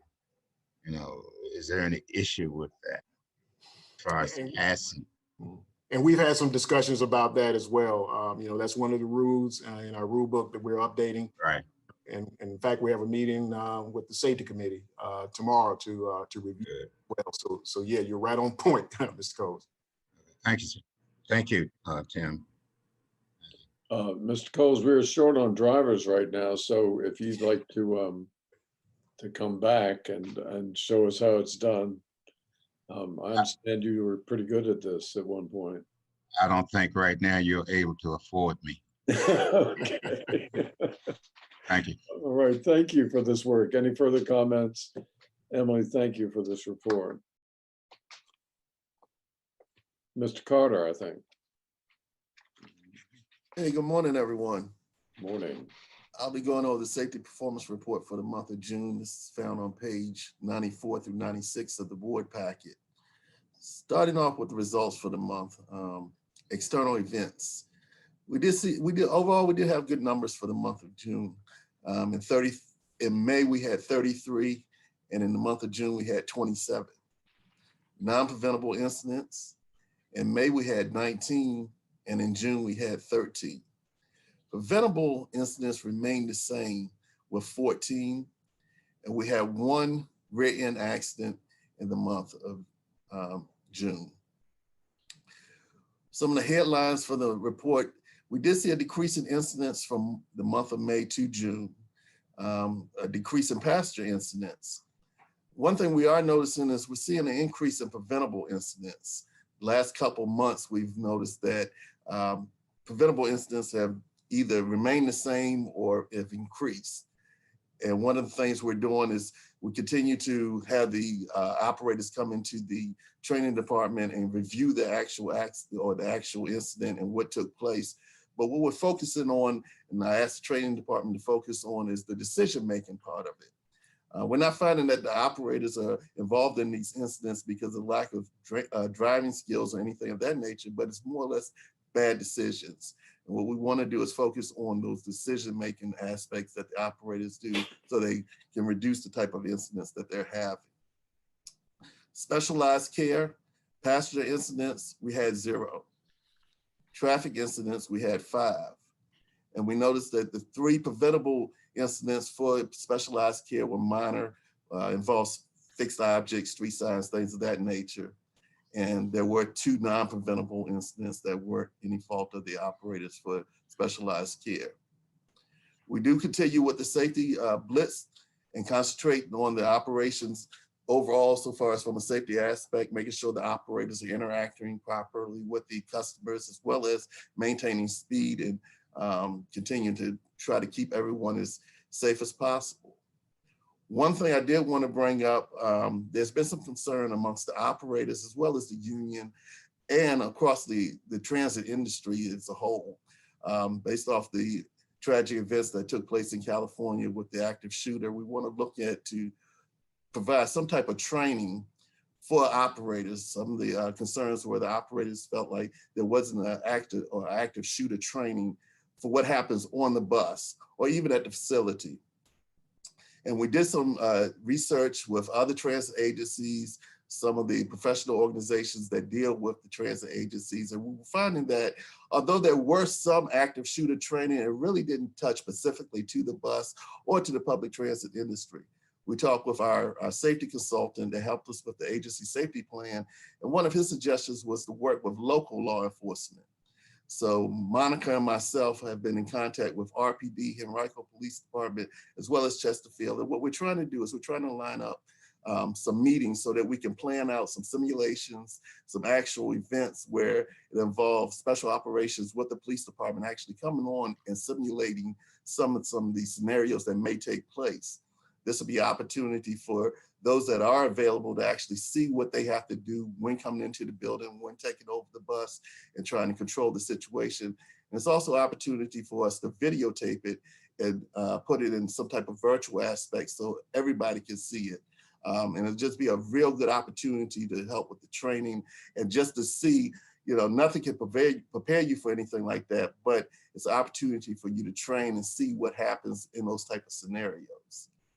And if there are no questions, that concludes the safety performance report for the month of June. Any questions or comments? Thank you, Mr. Carter. Thank you. All right, and now we have Mr. Byrd. Good morning. Morning. We have established a goal of 5,200 miles between roll calls. The miles between roll calls for the month of June was 4,288 miles, which is low from the past month of May, which was 6,888 miles. We have an average of 7,177 miles between roll calls during the last 12 months. We have found that check engine lights were our biggest issue, as well as with other transit companies. So each vehicle that comes into the shop is now hooked up to a laptop to check for possibilities of issues and repaired. Currently, 14% of the fixed route fleet and 23% of the paratransit fleet are down for service and repairs. This is slightly up from last month, which was 10% across the board. We currently have 5 mechanics short in the maintenance department. Between that and the summer vacations, it has affected our daily work. However, this has not impacted the ability to maintain service. We continue to clean and disinfect the entire fleet daily. This completes the maintenance report. Thank you. And Ms. Tim, recruitment of mechanics? The advertising that we'll be putting out in the next month does include recruitment for both operators and mechanics.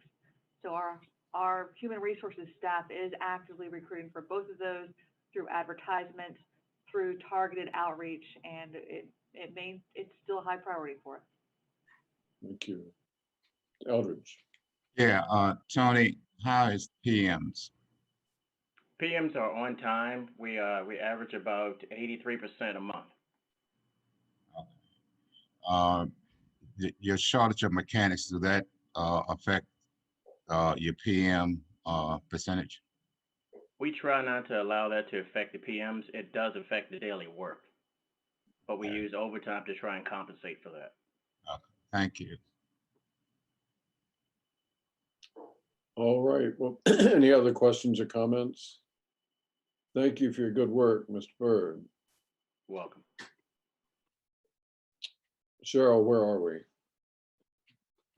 Now we have action items. Emily's coming next with the transit schedule graphic design. Yes, I'll go ahead All right. and share my screen.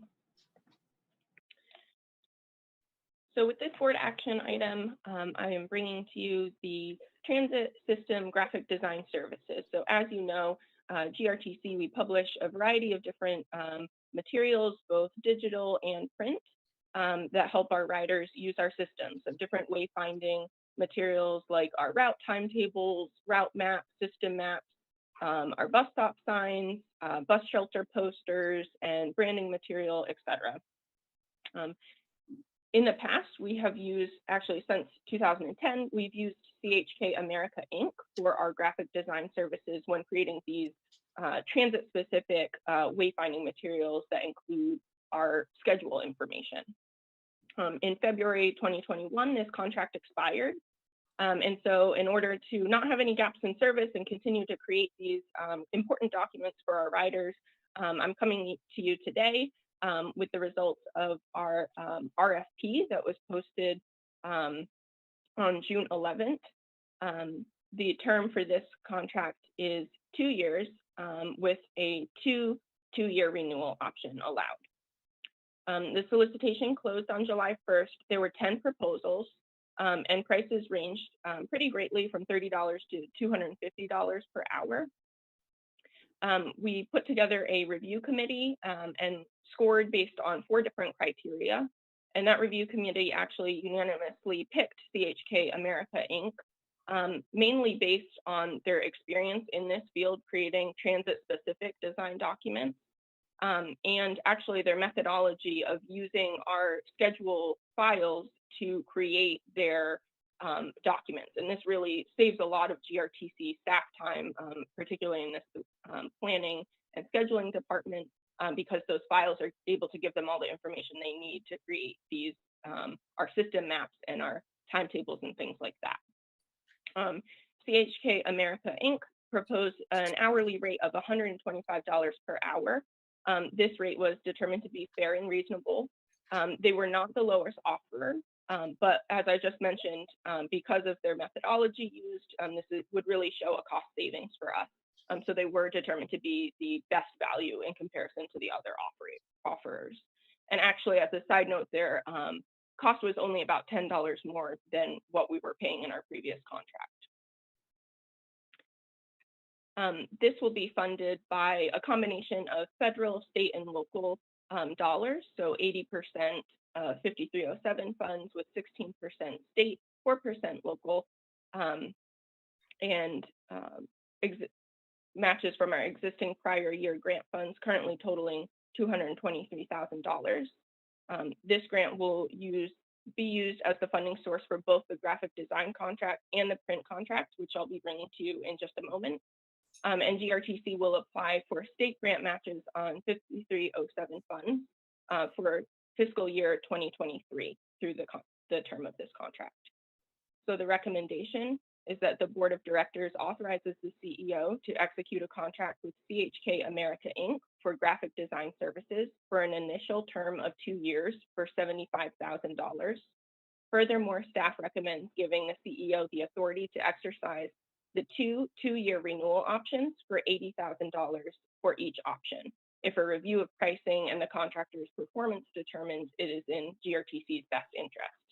The total not to exceed value for the full term of this contract, including option years, is not to exceed a value of $235,000. So am I looking at a 6-year authorization here? Yes, sir. Okay, are there any comments on this proposal? Yeah, I have a couple questions. Is CHK America a small, disadvantaged women or minority-owned company? I do not believe so. Were any such companies in the group that was reviewed? I believe so, and just based on the methodology used, that's why they were not found to be the best match for this particular contract. Okay, thank you. Eldridge, did you have something? No, Ben, no, I didn't. I'm actually a little uncomfortable with the 6-year authorization, just on general principles. I think there's a benefit, of course, to having renewal options of this sort, but I wonder if that shouldn't be approved when it comes up due. Does anybody else have any feelings on that? My general feeling on these, Mr. Chairman, is that you get a better price today than you get tomorrow. Nothing, even though technology is advancing and capabilities are advancing, I never see any economy coming with pricing on any of these types of professional services. In the inflationary situation we have right now, I wouldn't be uncomfortable with locking in prices now.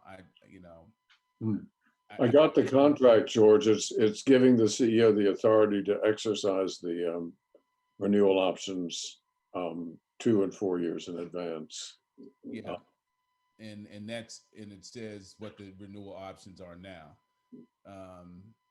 If we have to go back out in the street for this, who knows what the prices will be? It won't be a $5,000 increase. It may be a $20,000 increase. So right. Yeah, but since it's giving the authority, given the to do so, if somehow or another, this is not market, I would expect the CEO to possibly not exercise those options and go for something that's better. So I'm less concerned about that, about the renewal options. Yeah, I agree with George on this. I think that having the renewal options is a benefit to GRTC. It gives us the option, puts us in the driver's seat to renew or not renew.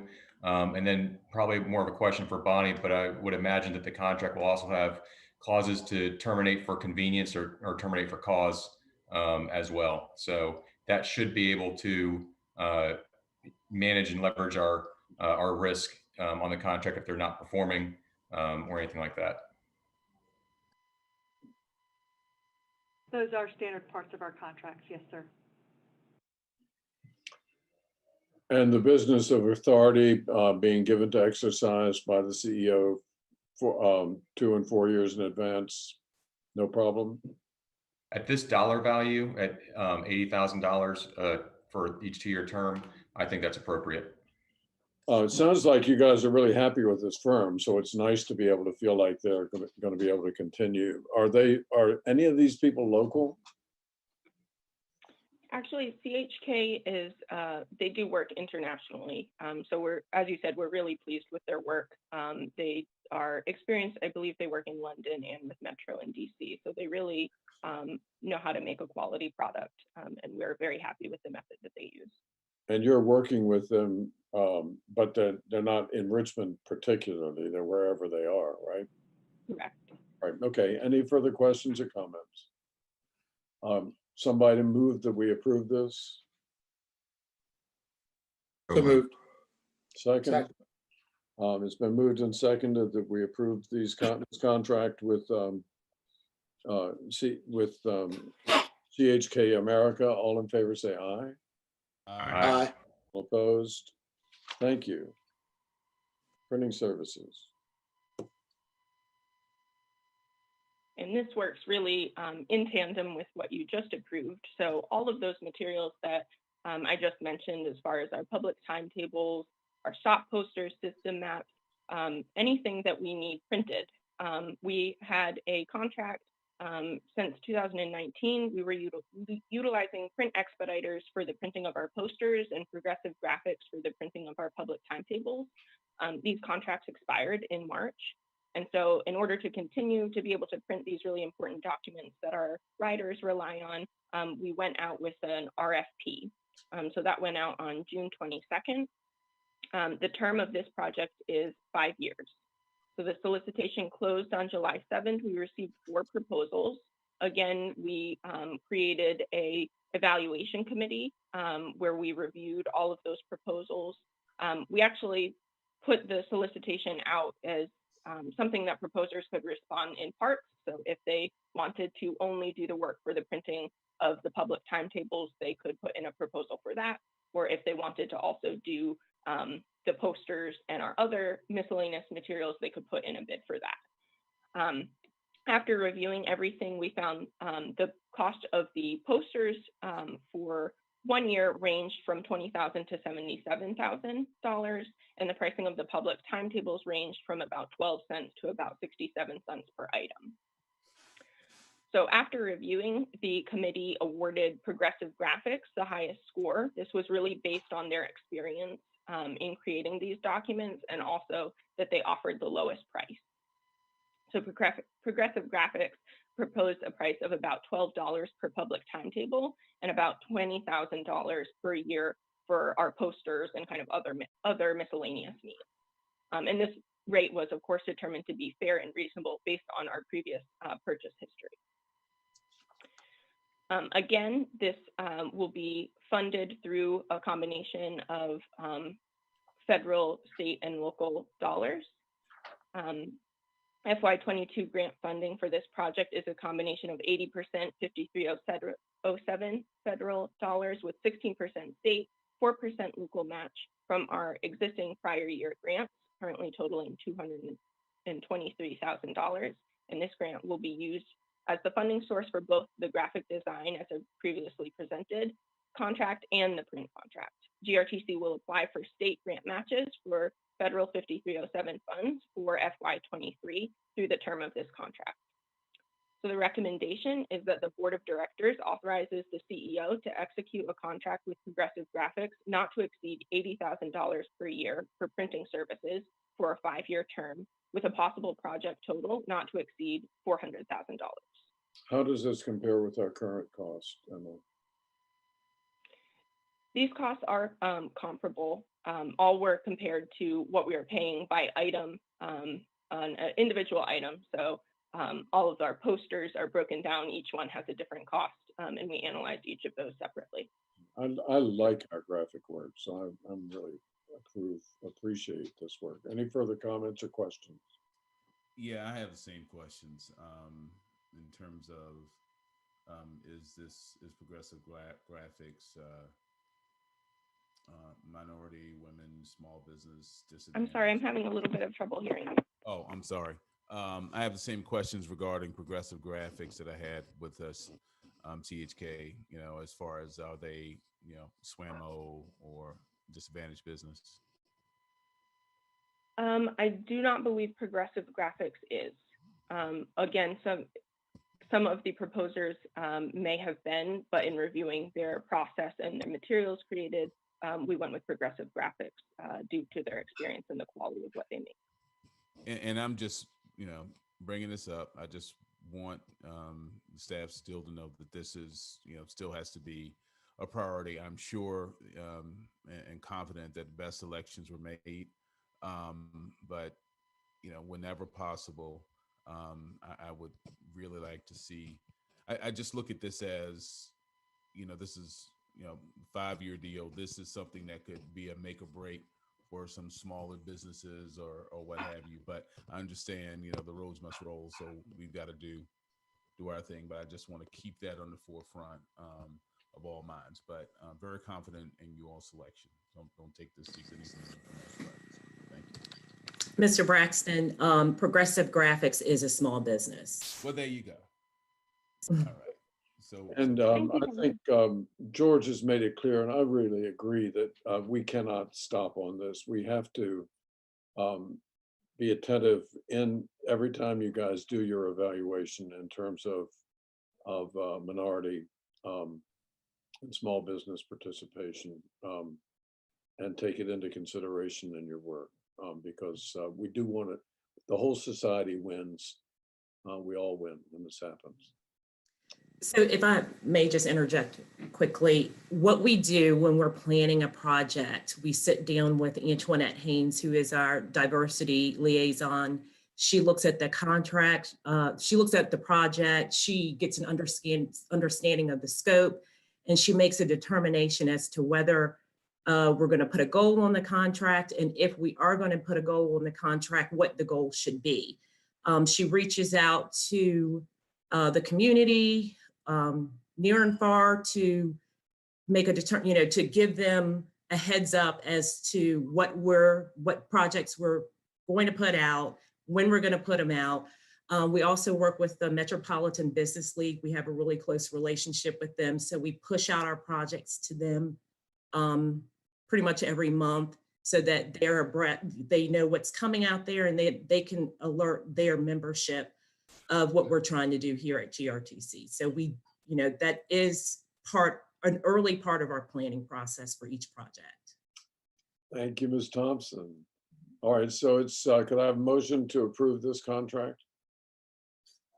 So move. Second, please. Second. It's been moved and seconded. The Board of Directors authorized the CEO to execute a contract with Progressive Graphics, et cetera. Any further conversation? All in favor say aye. Aye. Aye. Opposed? It's passed. Thank you very much for this work. Thank Safety you. Management Plan, Ms. Carter. Good morning, everyone. Morning. I'm going to share my screen very quickly here.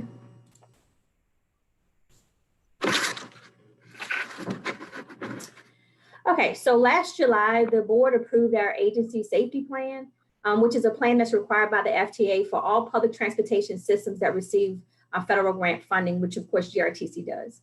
So in compliance with federal regulations, this plan is to be reviewed annually or by July 1 of each year. And as stated in our ASP, this is done by the SMS executive, the chief safety officer, and the safety committee chairperson. The purpose of this review, of course, is to help us to monitor the effectiveness of the plan when it comes to safety risk mitigations. And if upon review of this plan, if there are certain edits or modifications that have been identified, then we come back to the board for approval of those changes. So once this review was conducted by staff, along with our safety consultant, Reem Lazaro, who's been a great source for GRTC through this whole process, overall, the plan seemed to be working very effectively. However, the only recommended change was to add the SMS operations plan to the ASP as a source for additional information. This is not a requirement. However, there are some great benefits to having this operations plan because it kind of breaks out in detail a lot of the processes that are required to implement and effectively operate the SMS. As a very brief example, we have the Employee Safety Reporting Program. The Agency Safety Plan, or ASP, mentions this or gives an overall or general overview as far as how it works or what the purpose is. However, the operations plan breaks out all those steps as far as how an employee reports, what they report, and what happens once they report and so forth. So we could certainly identify the benefits to having this plan. So as for the recommendation, GRTC staff requests that the Board of Directors authorizes the CEO to adopt the updated version of the agency safety plan and implement its revisions. Thank you, Ms. Carter. Any questions about this? Motion, please. So moved. Second. It's been moved and seconded that we authorize the CEO to adopt his plan and implement its revisions. All in favor say aye. Aye. Yes, thank you very much, Ms. Carter. Thank you. All right. So we have money now. John? Morning, Mr. Chairman. Good morning. I'm going to share my screen.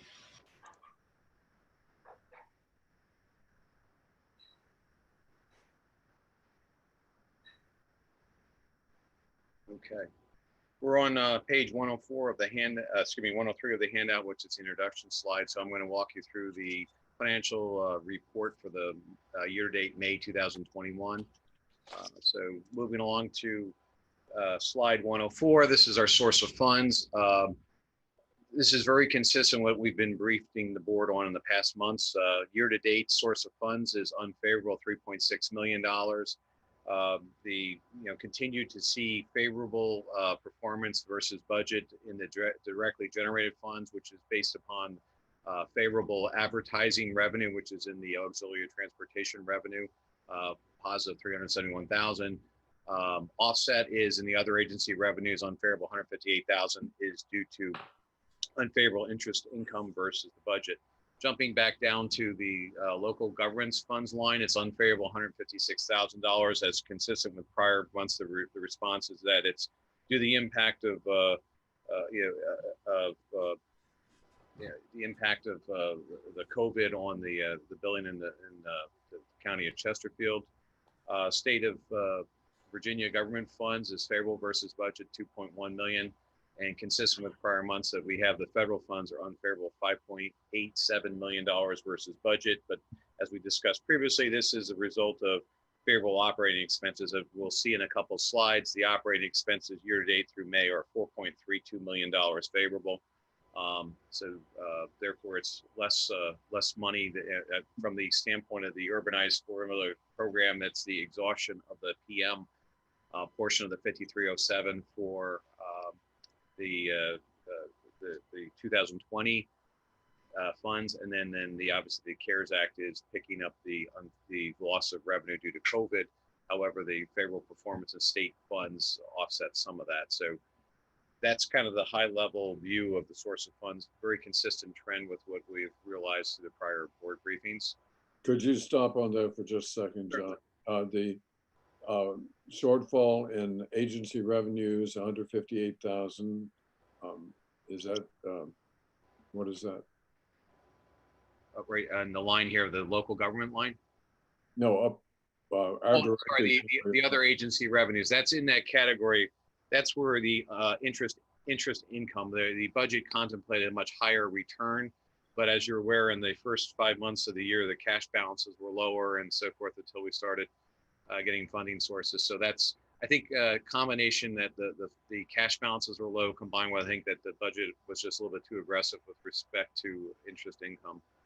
So mostly, all right. And the federal funds, is this simply a delay in presentation, or is this going to be a net loss? Well, this one here for the year, I mean, it's most of our Fed funds are basically reimbursement based. So when our operating expenses are favorable, $4.3 million year to date. So we have when the revenues were set, we were contemplating a higher expense being reimbursed. So we don't have the expense, we don't have the revenue to offset when we reimburse it. So thank you. All right.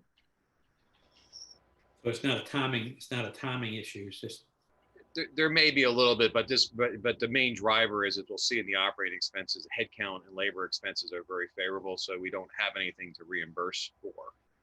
So we're buffering, obviously with COVID, with some of the reductions in the the local operating shares and so forth associated. We went into CBTA plus loss of the fair revenue. So that's kind of the pickup. But the 2021 budget contemplated a higher spending level. So therefore, it required a higher federal revenue funding level through the CARES Act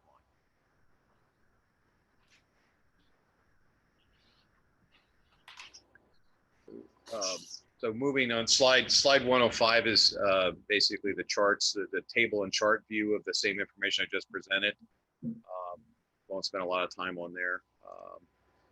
Slide 106 is the eye chart, but we've now broken it down. So on slides between 107 and 108 is the summary of the total GRTC operating costs. And as I alluded to in the discussion of the revenues, as you can see that the operating expenses are $4.3 million favorable versus budget. That's on the bottom of slide 108. But going back up to slide 107, you can see that the labor line year to date through May is approximately $1.5 million favorable. You recall from our discussion at last month's board meeting, we had the budget calendarization issue, which made it lower favorable year to date. And we had unfavorable month of April, but that has reversed itself. So we're back to where we were in the months of March year to date, where primarily this favorable labor variance is split between about 751,000 of it is in vehicle operations, of which 137,000 is reflected in favorable operator salaries and wages. 367,000 is in non-revenue vehicle salaries and wages, and the remaining $259,000 is favorable fringe benefits. And as you heard Tim Barham speak about the headcount in the operators, as of the May numbers, there were 15 vacant positions in the vehicle operations function, which was driving this favorable labor variance. As well as he mentioned in maintenance, as of the May numbers, there were 11 vacant positions in the vehicle maintenance. So vehicle maintenance overall, labor variance was about 385,000, of which 243,000 was reflected in the salaries and wages, and the remaining 100,000 is in the fringe benefit line. Very similar in general administration, there was around $480,000 of favorable labor variance, of which about 141 was in the salary line, and the remaining 338,000 was in the fringe line. Looking down in the other areas on here, you can see that on the services line was $1.7 million favorable versus a budget of $3.16 million. And that's, a good portion of that is due to savings based upon zero fares. As you can see in the professional and technical services line, you can see that BRT fare collection security services are favorable by almost $300,000. As there's no need for those expenses as we're not collecting fares.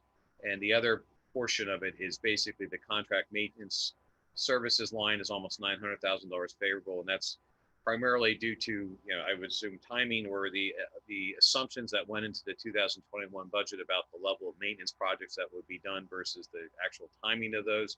So you have about $710,000 in the building maintenance line, and then about $100,000 in the computer maintenance, as well as about $82,000. Some of these may catch up because there are, initiatives ongoing, but year to date, as of May, they were favorable. Looking further down, as you're aware of, the material and supplies consumed is unfavorable $1.4 million. This is primarily being driven by the COVID, increased COVID expenses. As you can see in this one line item, the vehicle equipment parts and service, this includes the CARE Act spending money, which is being reimbursed on the revenue side. In addition, as we found in prior months, the purchase services, transportation service line is favorable almost $2.3 million now, and that's due to reduced demand because of COVID. So very, very similar to the discussions that we have covered in the prior months. Moving on to slide 117 to 119. These are the chart format of the operating expenses. The call out here is to highlight the total total revenue miles through the 11-month period. The budget of almost 5.2 million. We're a little bit behind, about 5.1 million, but when you take it versus the expenses, we're just about $10.01 per operating mile. And on revenue hours, there's also favorable versus budget at $111.04 per operating expense per revenue hour. There's also on these slides a breakdown by the different categories. As you can see, the main contributors of our operating expense per mile, vehicle operations, and then the component, the majority of our expenses, about 2/3 of it is labor related. So the importance of the human capital, as well as the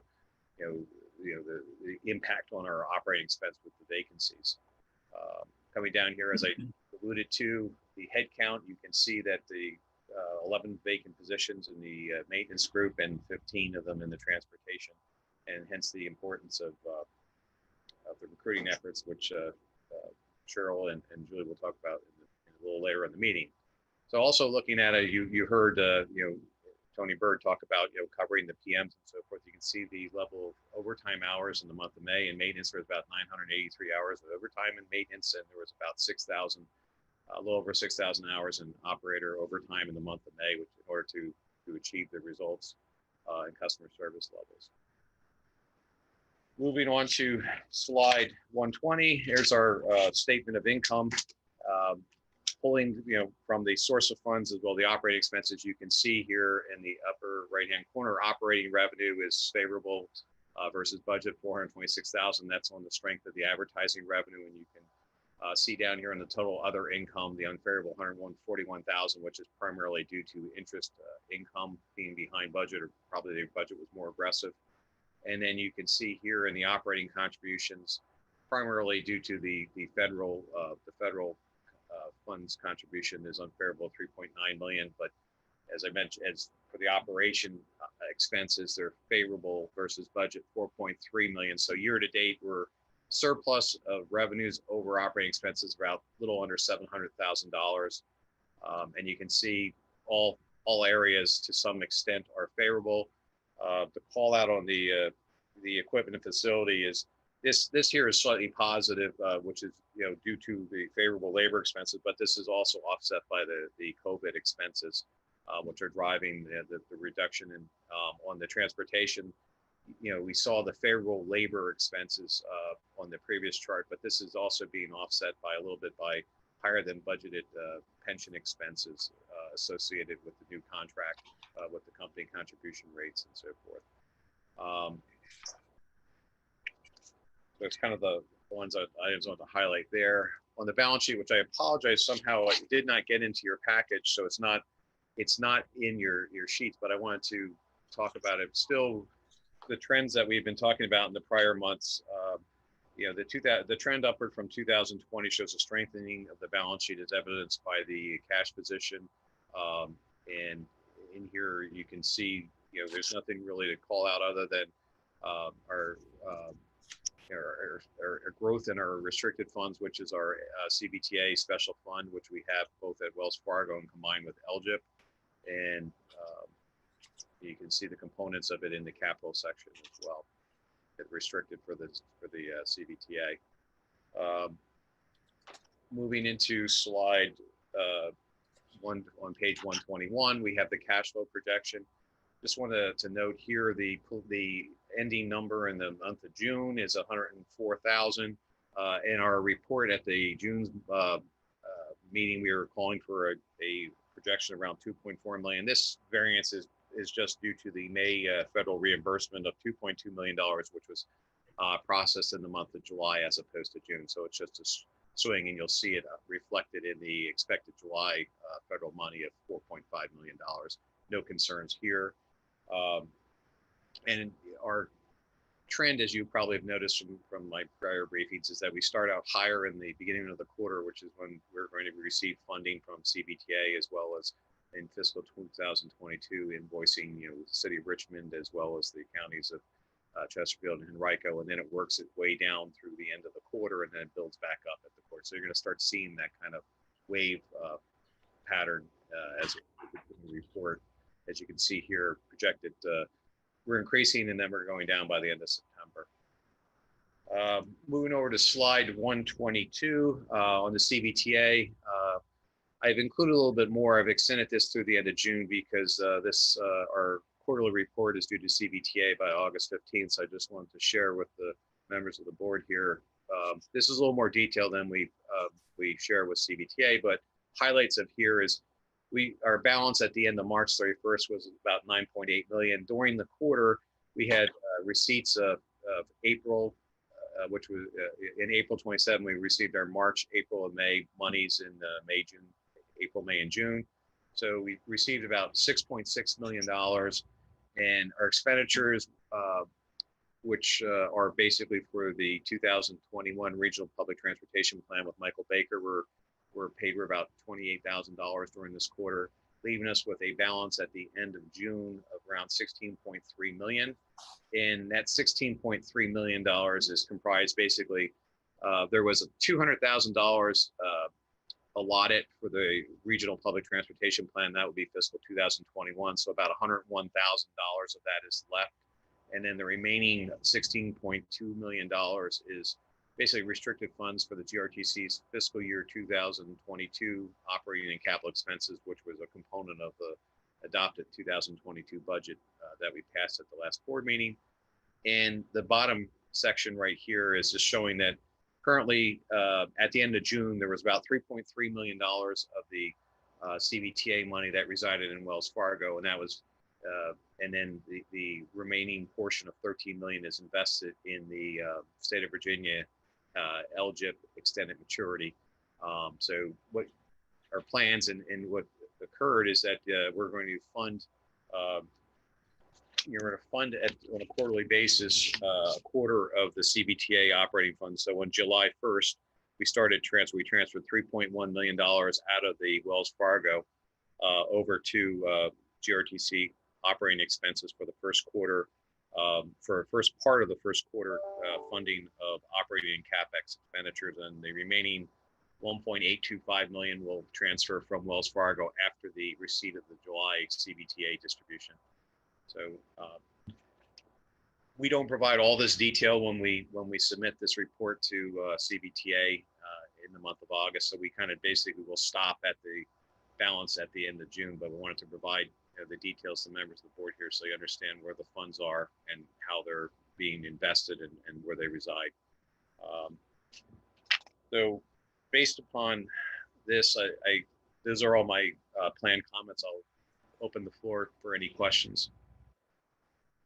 I should know this. Are we on from a governmental perspective, do we accrue or on accrual basis or cash basis? We're an accrual basis of accounting, but the receipts here, they come in here on a cash basis.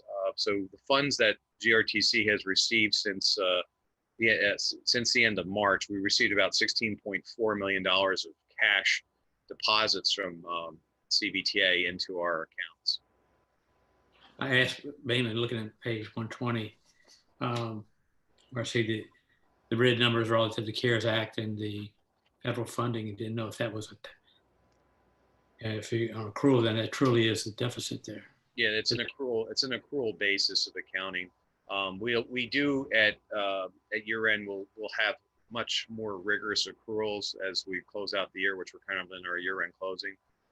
But we do follow accrual basis, but at year end there's more credence. The pension accruals, the GASB accruals for the pension and any potential OPEBs are evaluated, as well as any judgmental management accruals are made at year end. Is I mean, this is a good financial report, but it's a lot of pages. What page is the balance sheet on? The balance sheet, I apologize, is not included in the package. Right. It will be part of the minutes, but usually as it was, there was a revision, so it got in, it was separated from the original and it didn't get back into the package, the revised bill. With accrual basis, that affects your balance sheet, I would assume. Yes, correct? you'll have a larger liability section. Okay.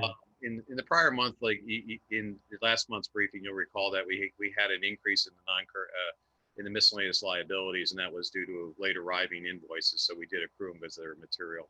But really, more emphasis at year end. All right. Thank you for this report. Are there any further comments or questions?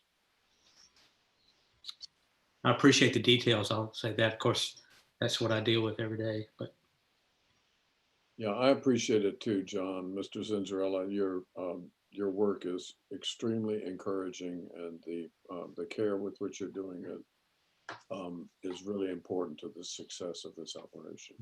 all the years I've been on the board, this is a good picture, I think, of where we are, how we're doing things compared to previous years. All right. Thank you. Well, thank you. Recent and upcoming procurements, Ms. Thompson. Good morning again. Procurement's report can be found on pages 123 and 124 of your board packet.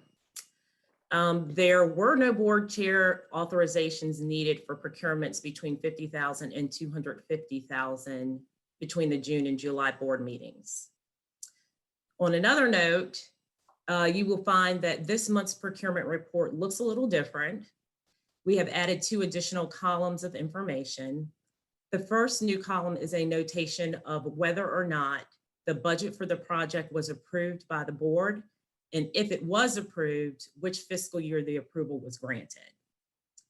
The last column provides you with the status of the funding for each project. Existing means funding has been approved and we can draw down the money for the project now. Pending means an application for funding has been submitted and it's going through the approval process with our funding partners. And planned simply means we have identified a need and we will be pursuing funding for the project. Is there any question about the new additions? Okay, moving right along. I've got one new project to share with you all.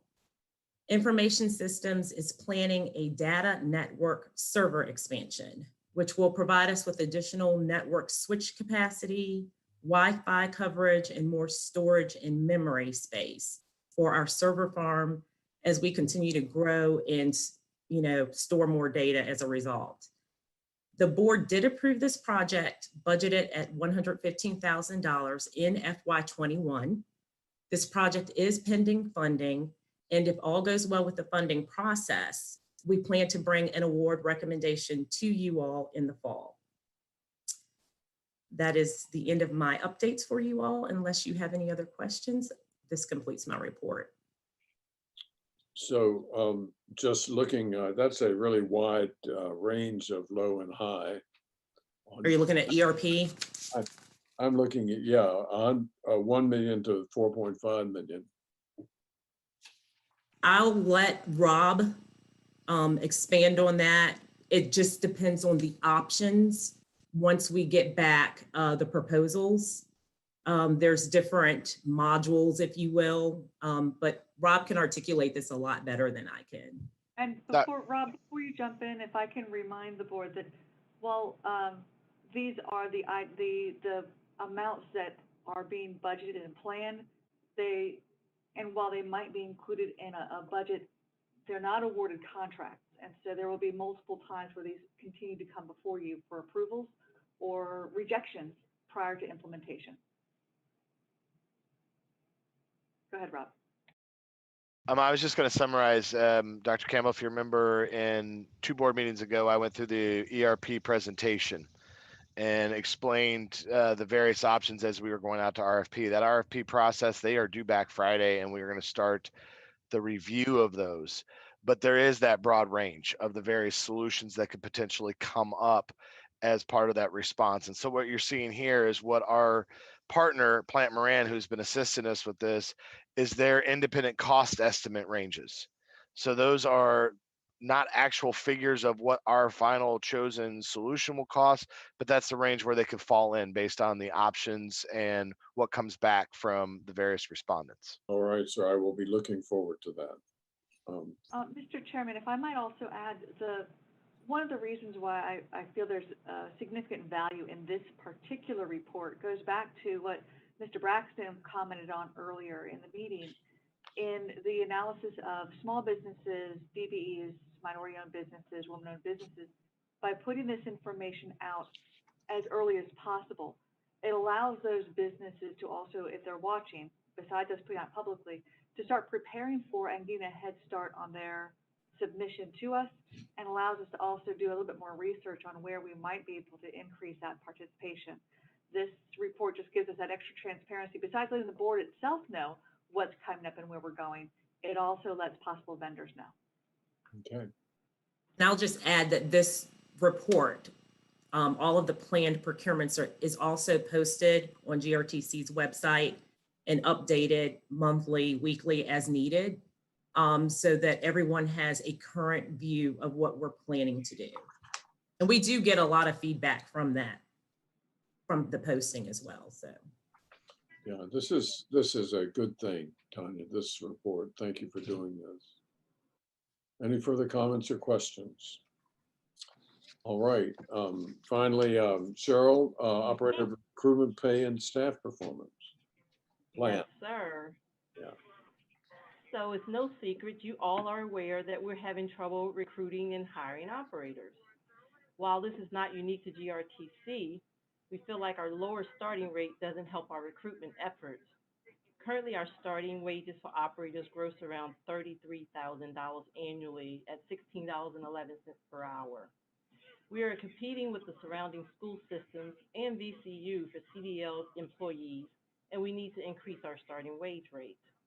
Our proposal is to start new operators at the 75% of the top operator rate to help with recruitment, and that wage rate is $18.59 per hour. We're proposing an increase in the starting wage rate in lieu of a hiring bonus, and this allows the operators to have a higher rate of pay for a longer period of time, and it equates to around $4,000 increase annually. And we currently have some operators that are existing operators that are being paid at 65% and 70% rate. Those operators would immediately jump to the 75% rate. So they would jump from $16.11 and $17.35 to the $18.59 an hour. So it will be a bonus to them as well as any new operators coming in. The second part of our bonus incentive will help hopefully with our absenteeism and our on-time performance. To help mitigate some of these issues, we have a proposal for a bonus incentive for operators and mechanics that are currently at the top pay rate, because once they reach top pay, there are no additional increases for them other than their annual October raise. So we're still working out the details with the union, but the bonus will be tied to metrics for on-time performance, attendance, complaints, accidents, and voluntary overtime until we're fully staffed. The metrics will be truly achievable, and we currently have some staff that's currently meeting the metrics, and they deserve this bonus. For some staff that's not quite there with the metrics, they may need some incentive to meet the metrics, and we feel like this incentive will give them the inspiration that they need to get there. And for any staff that just doesn't meet the metrics, we'll work with them, give them some retraining to help them succeed, but maybe not through the bonus. So we're still working with John to develop the numbers, but we believe the average bonus will be between $6,000 and $8,000 annually, but that depends on the hours worked and, of course, them meeting all the metrics. As I stated earlier, we're working with the union to concur with the metrics. They haven't given their approval yet, but we're still working with them. If for some reason the union doesn't want the incentive program at this time, we will revert to offering a sign-on bonus for new operators and mechanics to help with our recruitment efforts. The total of these two proposals for the bonus programs will be approximately $1.5 million and will be paid with federal COVID relief funds. Any questions? I have a question. The bonus is typically, it's not unusual for being the drivers and the mechanics. What about the clerical, the general administrative employees? Not. No, this would be for bargaining unit employees only because of the issues that we have with service and maintaining service and also with recruitment. I understand. I'm just saying the morale I've seen in the past sometimes with my experiences that the office people say, well, there's nothing there for us. You know, all this money being thrown at it. Well, go ahead, Julie. Cheryl, so to jump in, Danny, Mr. Smith, you are exactly right. We've been looking at and talking with the directors to look at value incentive programs or other types of metrics that the administrative staff and others could also meet. And when we develop those, we'll certainly bring those forward because we do know that we do have folks who feel like it's always about the mechanics, it's always about the operators, and we have some staff who are performing at a very high level and have no or limited opportunities to elevate their career or to provide bonuses. So we are investigating that. I hope we'll have something here in the next month or two. Part of that comes to defining what those appropriate metrics should be that they need to meet in order to receive a bonus. And so we are evaluating that. Yeah. Right, that is something that John talked about. Areas like that, and had, you know, the clerical staff come to me and say, you know, why is, and it's hard to answer. So I understand the dilemma, I guess you might say. It is. It's, and we do have in each of the departments, the chiefs and the directors have been given a mandate to evaluate what are their performance metrics and their goals for the next year, tie it to job descriptions, and then tie that to when people meet those or exceed them, what is that value to us and to the company that we can then provide incentives. We have a salary study also ongoing that ties into that. We didn't want to bring that today because right now the most significant metrics that we're not meeting are on-time performance, the absenteeism issues, the preventable accidents, those things that are truly impacting our performance to our operators and to our riders, which is why we're discussing that now. But I 100% agree with you, Mr. Smith. We do need to look at this throughout the company, and we are. All right, any other questions or comments? I love this bonus program, Cheryl, for performance and really giving motivation and strength to people who are really serving well. Yeah, let's hope we can move forward with it. Yep. Okay, thank you for that. Now we have Mr. Carter on the insurance issues. Good morning again, everyone. I'll be going over the annual liability insurance premium contract award. This will be found on page 126 through 128 of the board packet.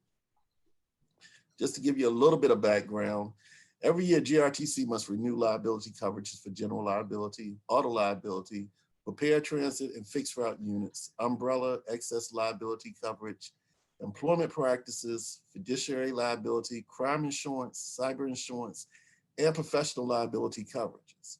GRTC contracts with Arthur J. Gallagher as GRTC's insurance broker to request and review proposals from insurance companies from these policies. The attached spreadsheet shows recent year coverages and policy premiums, as well as quotes for policy coverages for FY 2022. Now, as we've been discussing throughout the last meeting and really throughout the last year, insurance rates and insurance markets have been hardening across the board. Liability, cyber insurance, professional insurance, all type of insurances have been increasing, and it's due to a lot of different variables. Happy to say that it's not really due to anything that GRTC really has any control over so far as performance-wise. It's just across the board. Things from such as complex litigations. To be blunt, verdicts are being awarded to plaintiff attorneys and plaintiffs on a higher level. Type of weather that we're having, the actual property losses, and things are being paid out more. Recent ransomware that influenced our cybersecurity and cyber insurance tremendously. Things of that nature are increasing the actual insurance market across the board, so that coverages aren't being awarded as high and premium terms are lower. So what we're seeing is basically from the non-vehicle total, if you look at the spreadsheet that was attached from the non-vehicle total insurance liabilities, we really didn't see a large increase. One of the bigger increases was from the fiduciary liability. We did go from 85,500 last year to 91,842, which was about a 7% increase. Like I said, that's something that's across the board. We saw increases, but really not that much of an increase to raise that much concern. It was based off of indications that we got from different companies, and in talking with different companies and talking with different brokers and everyone, those increases, like I said, are across the board. If you focus on the actual vehicle totals, the general liability, the auto bus liability, and really focusing on the umbrella policies, the excess coverages. If you remember last year, we did a losses analysis, risk analysis, loss history study, and we showed that based off of our losses that we had, we could reduce the total coverage or excess coverage from the 20 million that we were carrying down to the 10 million. If you also remember, a lot of that was price driven. We just couldn't afford to carry that much insurance, as well as we didn't have the opportunity because a lot of companies weren't giving that much coverage. What we did this year is based off of the quotes that we got, the increase in the premiums that we were getting for the excess coverages, we decided to look at some other options. One of the options that we looked at was going out to the pools, Virginia Transit Liability Pool being one out there. And talking with the actual Virginia Transit Liability Pool and filling out some paperwork and getting some information back, they gave us a proposal.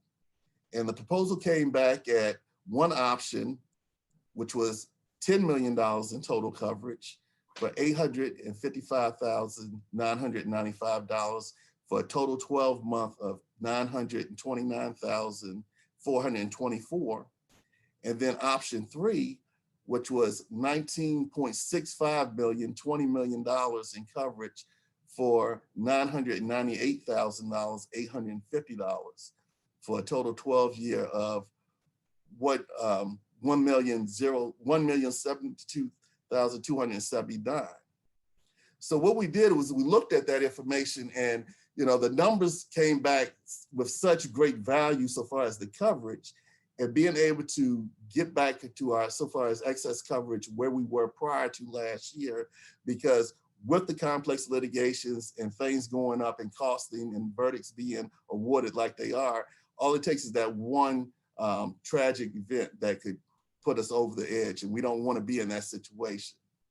So with having said all that and looking at the numbers and comparing the actual numbers from VTLP and where we normally were with our current insurers, they, quite honestly blew us out the water with those numbers. We're getting a lot more coverage.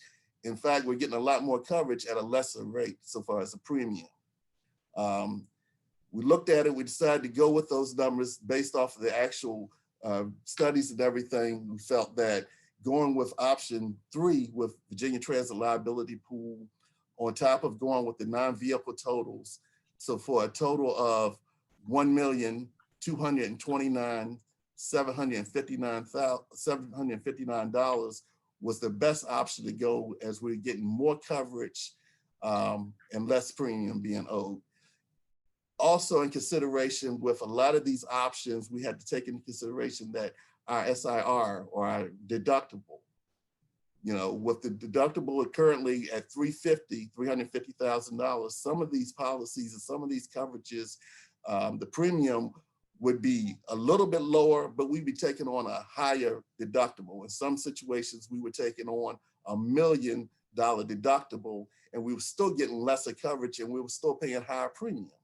So in reviewing all this and doing a total study on all the options, as I stated, option 3 from VTLP was the best choice.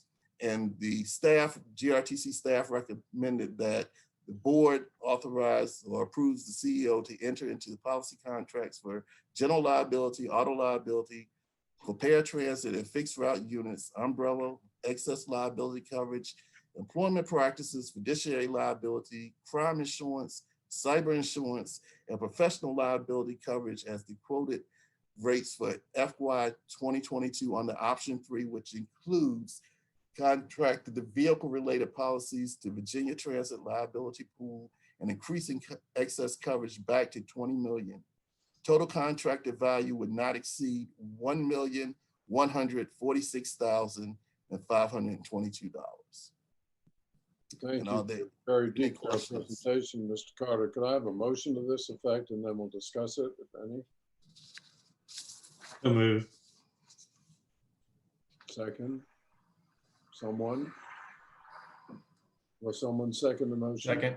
Thank you. All right, it's moved and seconded that we approve this insurance purchase at this of moving ourselves back up to 20 million max at this price as stated, not to exceed 1.146. Conversation, questions, discussion. All right, I think most of us have seen Hey, the Dan, proposal. real Yeah. quick. So, Mr. Carter, VTLP, I'm assuming there's insurance ratings out there. We're certain that they have the strength to be able to pay as needed. Yeah, I just wonder if you guys were focusing on insurance ratings of anybody who bid on this. No, what we're looking at, and we're very confident in VTLP. In fact, we were members of them prior, and we've had good relationships and working so far as insurance ratings, and have done the research and everything, and feel like they're very confident in handling the actual payouts and everything they're basing their proposals on.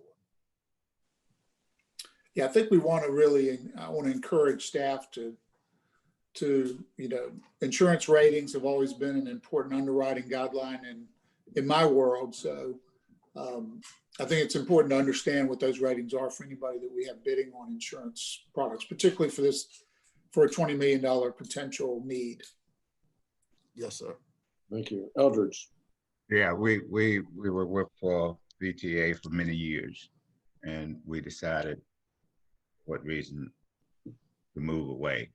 But how many members are there currently now in VTA Transit? Don't have the exact number of members.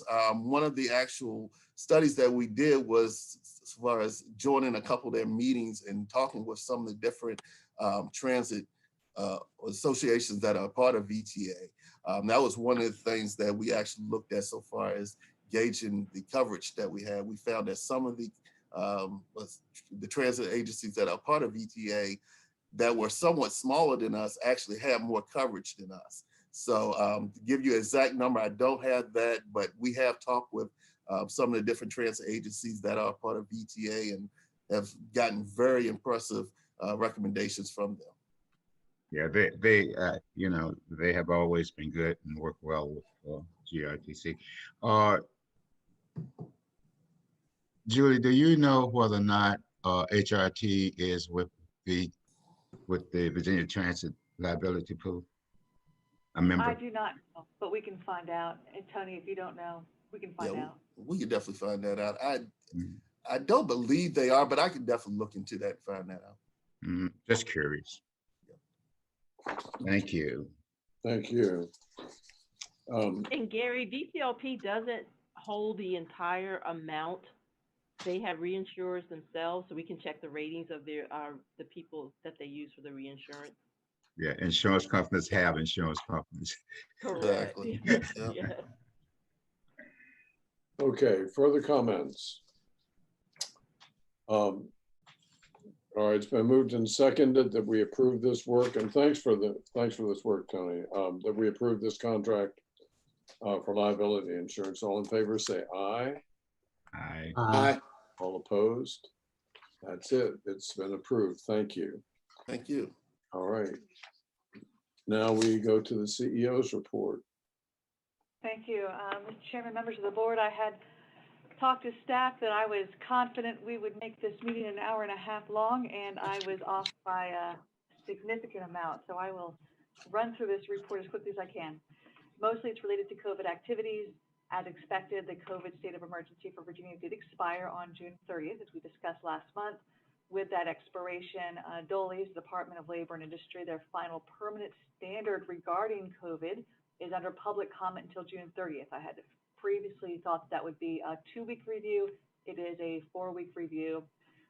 Those rules are in conflict with CDC guidance, and they do impose standards that are very stringent and impact our ability to reopen up our break rooms and the cleaning of it for the benefit of our staff. It's been proposed that the rules, the DOLE rules be amended to state that so long as an employer complies with the less stringent CDC guidelines, that they will be considered in compliance with the DOLE standard, even when the DOLE standard is more stringent. There have been multiple comments across the state from businesses who said that this is too confusing and asking that the DOLE standard be fully repealed. So we are watching that very closely, and we will continue to watch it and report out for final amendments and how they affect GRTC and the opening up of our facilities. As reported last month, even knowing that, we are still planning on implementing our new normal starting in August. That, again, to remind you, means that for riders, we will continue with zero fare. We will initiate dual door boarding. We will go back to all trips allowed. It won't be essential trips only. And we still have in place the permanent policy against joyriding. Masks, of course, will still be required because of federal rules that are expected to be in place until September 13th. For employees, what this means that starting in August, we are no longer required to, and we haven't been for some time, but we will stop the practice of contact tracing, contact quarantine policies, supplemental employer paid sick leave, quarantine leave, vaccination leave. Those will all end since the vaccination and these products are so widely available and have been provided on site, as well as Walmart and CVS. You can get these anywhere. Even with the new Delta variant coming around, we're having to move forward and readjust our life and our operating strategy to COVID as the new flu or cold or community virus. We will encourage staff continually to get vaccinated. We'll continue to put information out, educational materials out, and continue to provide whatever support we can to make sure that staff is vaccinated. We will continue our practices of cleaning and other workplace practices to keep our areas safe for our staff, but that is coming in August and September along with the rest of the state. The DOLE Workplace Investigation, Department of Labor Investigation, you'll remember we talked back in September that we, last year, calendar year, we were under a workplace investigation for the compliance with those permanent standards or the standards that were in place. In January, we came under investigation too. Those were fully because of the transparency of our reporting of the incidents of employees who have gotten COVID, whether it was work-related or not, and because of the incidents of having 2 employees who died from COVID. Based on the investigation, it was determined that there was no evidence that these were work-related. We received no citations, no violations, and no fines. And in the exit interview, we were once again commended on our ongoing actions to protect the workplace, our employees, and our transparency. Lastly, I want to make a comment that in-person board meetings with a state of emergency across the state are in flux. We are under the City of Richmond ordinances for in-person versus virtual board meetings under the Richmond state of emergency. So we may continue to hold virtual board meetings through the end of this calendar year. I know the state is also looking at possible changes to those requirements at the state level, but until then, we are acting under the City of Richmond ordinances. Staff is preparing to allow for hybrid meetings starting as soon as August. However, our boardroom is very small, and we recommend that we stay virtual for a little bit longer. Let's get past some of these issues with the DOLE permanent standards, with the Delta variant, with vaccination, possibly look for other locations for our board meetings so we have more ability to social distance, and we can do that over the next coming months. And we would stay virtual until at least the next several board meetings, possibly through the remainder of this calendar year. With that, Mr. Chairman and members of the board, if there are no questions, I conclude my CEO report for July. Any questions? Thank you for, and thanks GRTC, Julie and others for this incredible effort around COVID. Being out in front of it and being rigorous in your work. It's quite a testimony to good management and to significant effort and cooperative effort. I have no report. If there is any comment from any board member for the good and welfare, you may make it now. Okay, well, I am going to have the joy of declaring this meeting to be completed. Thank you very much for your work. See you next time. Thank you, everyone. Everyone, great job.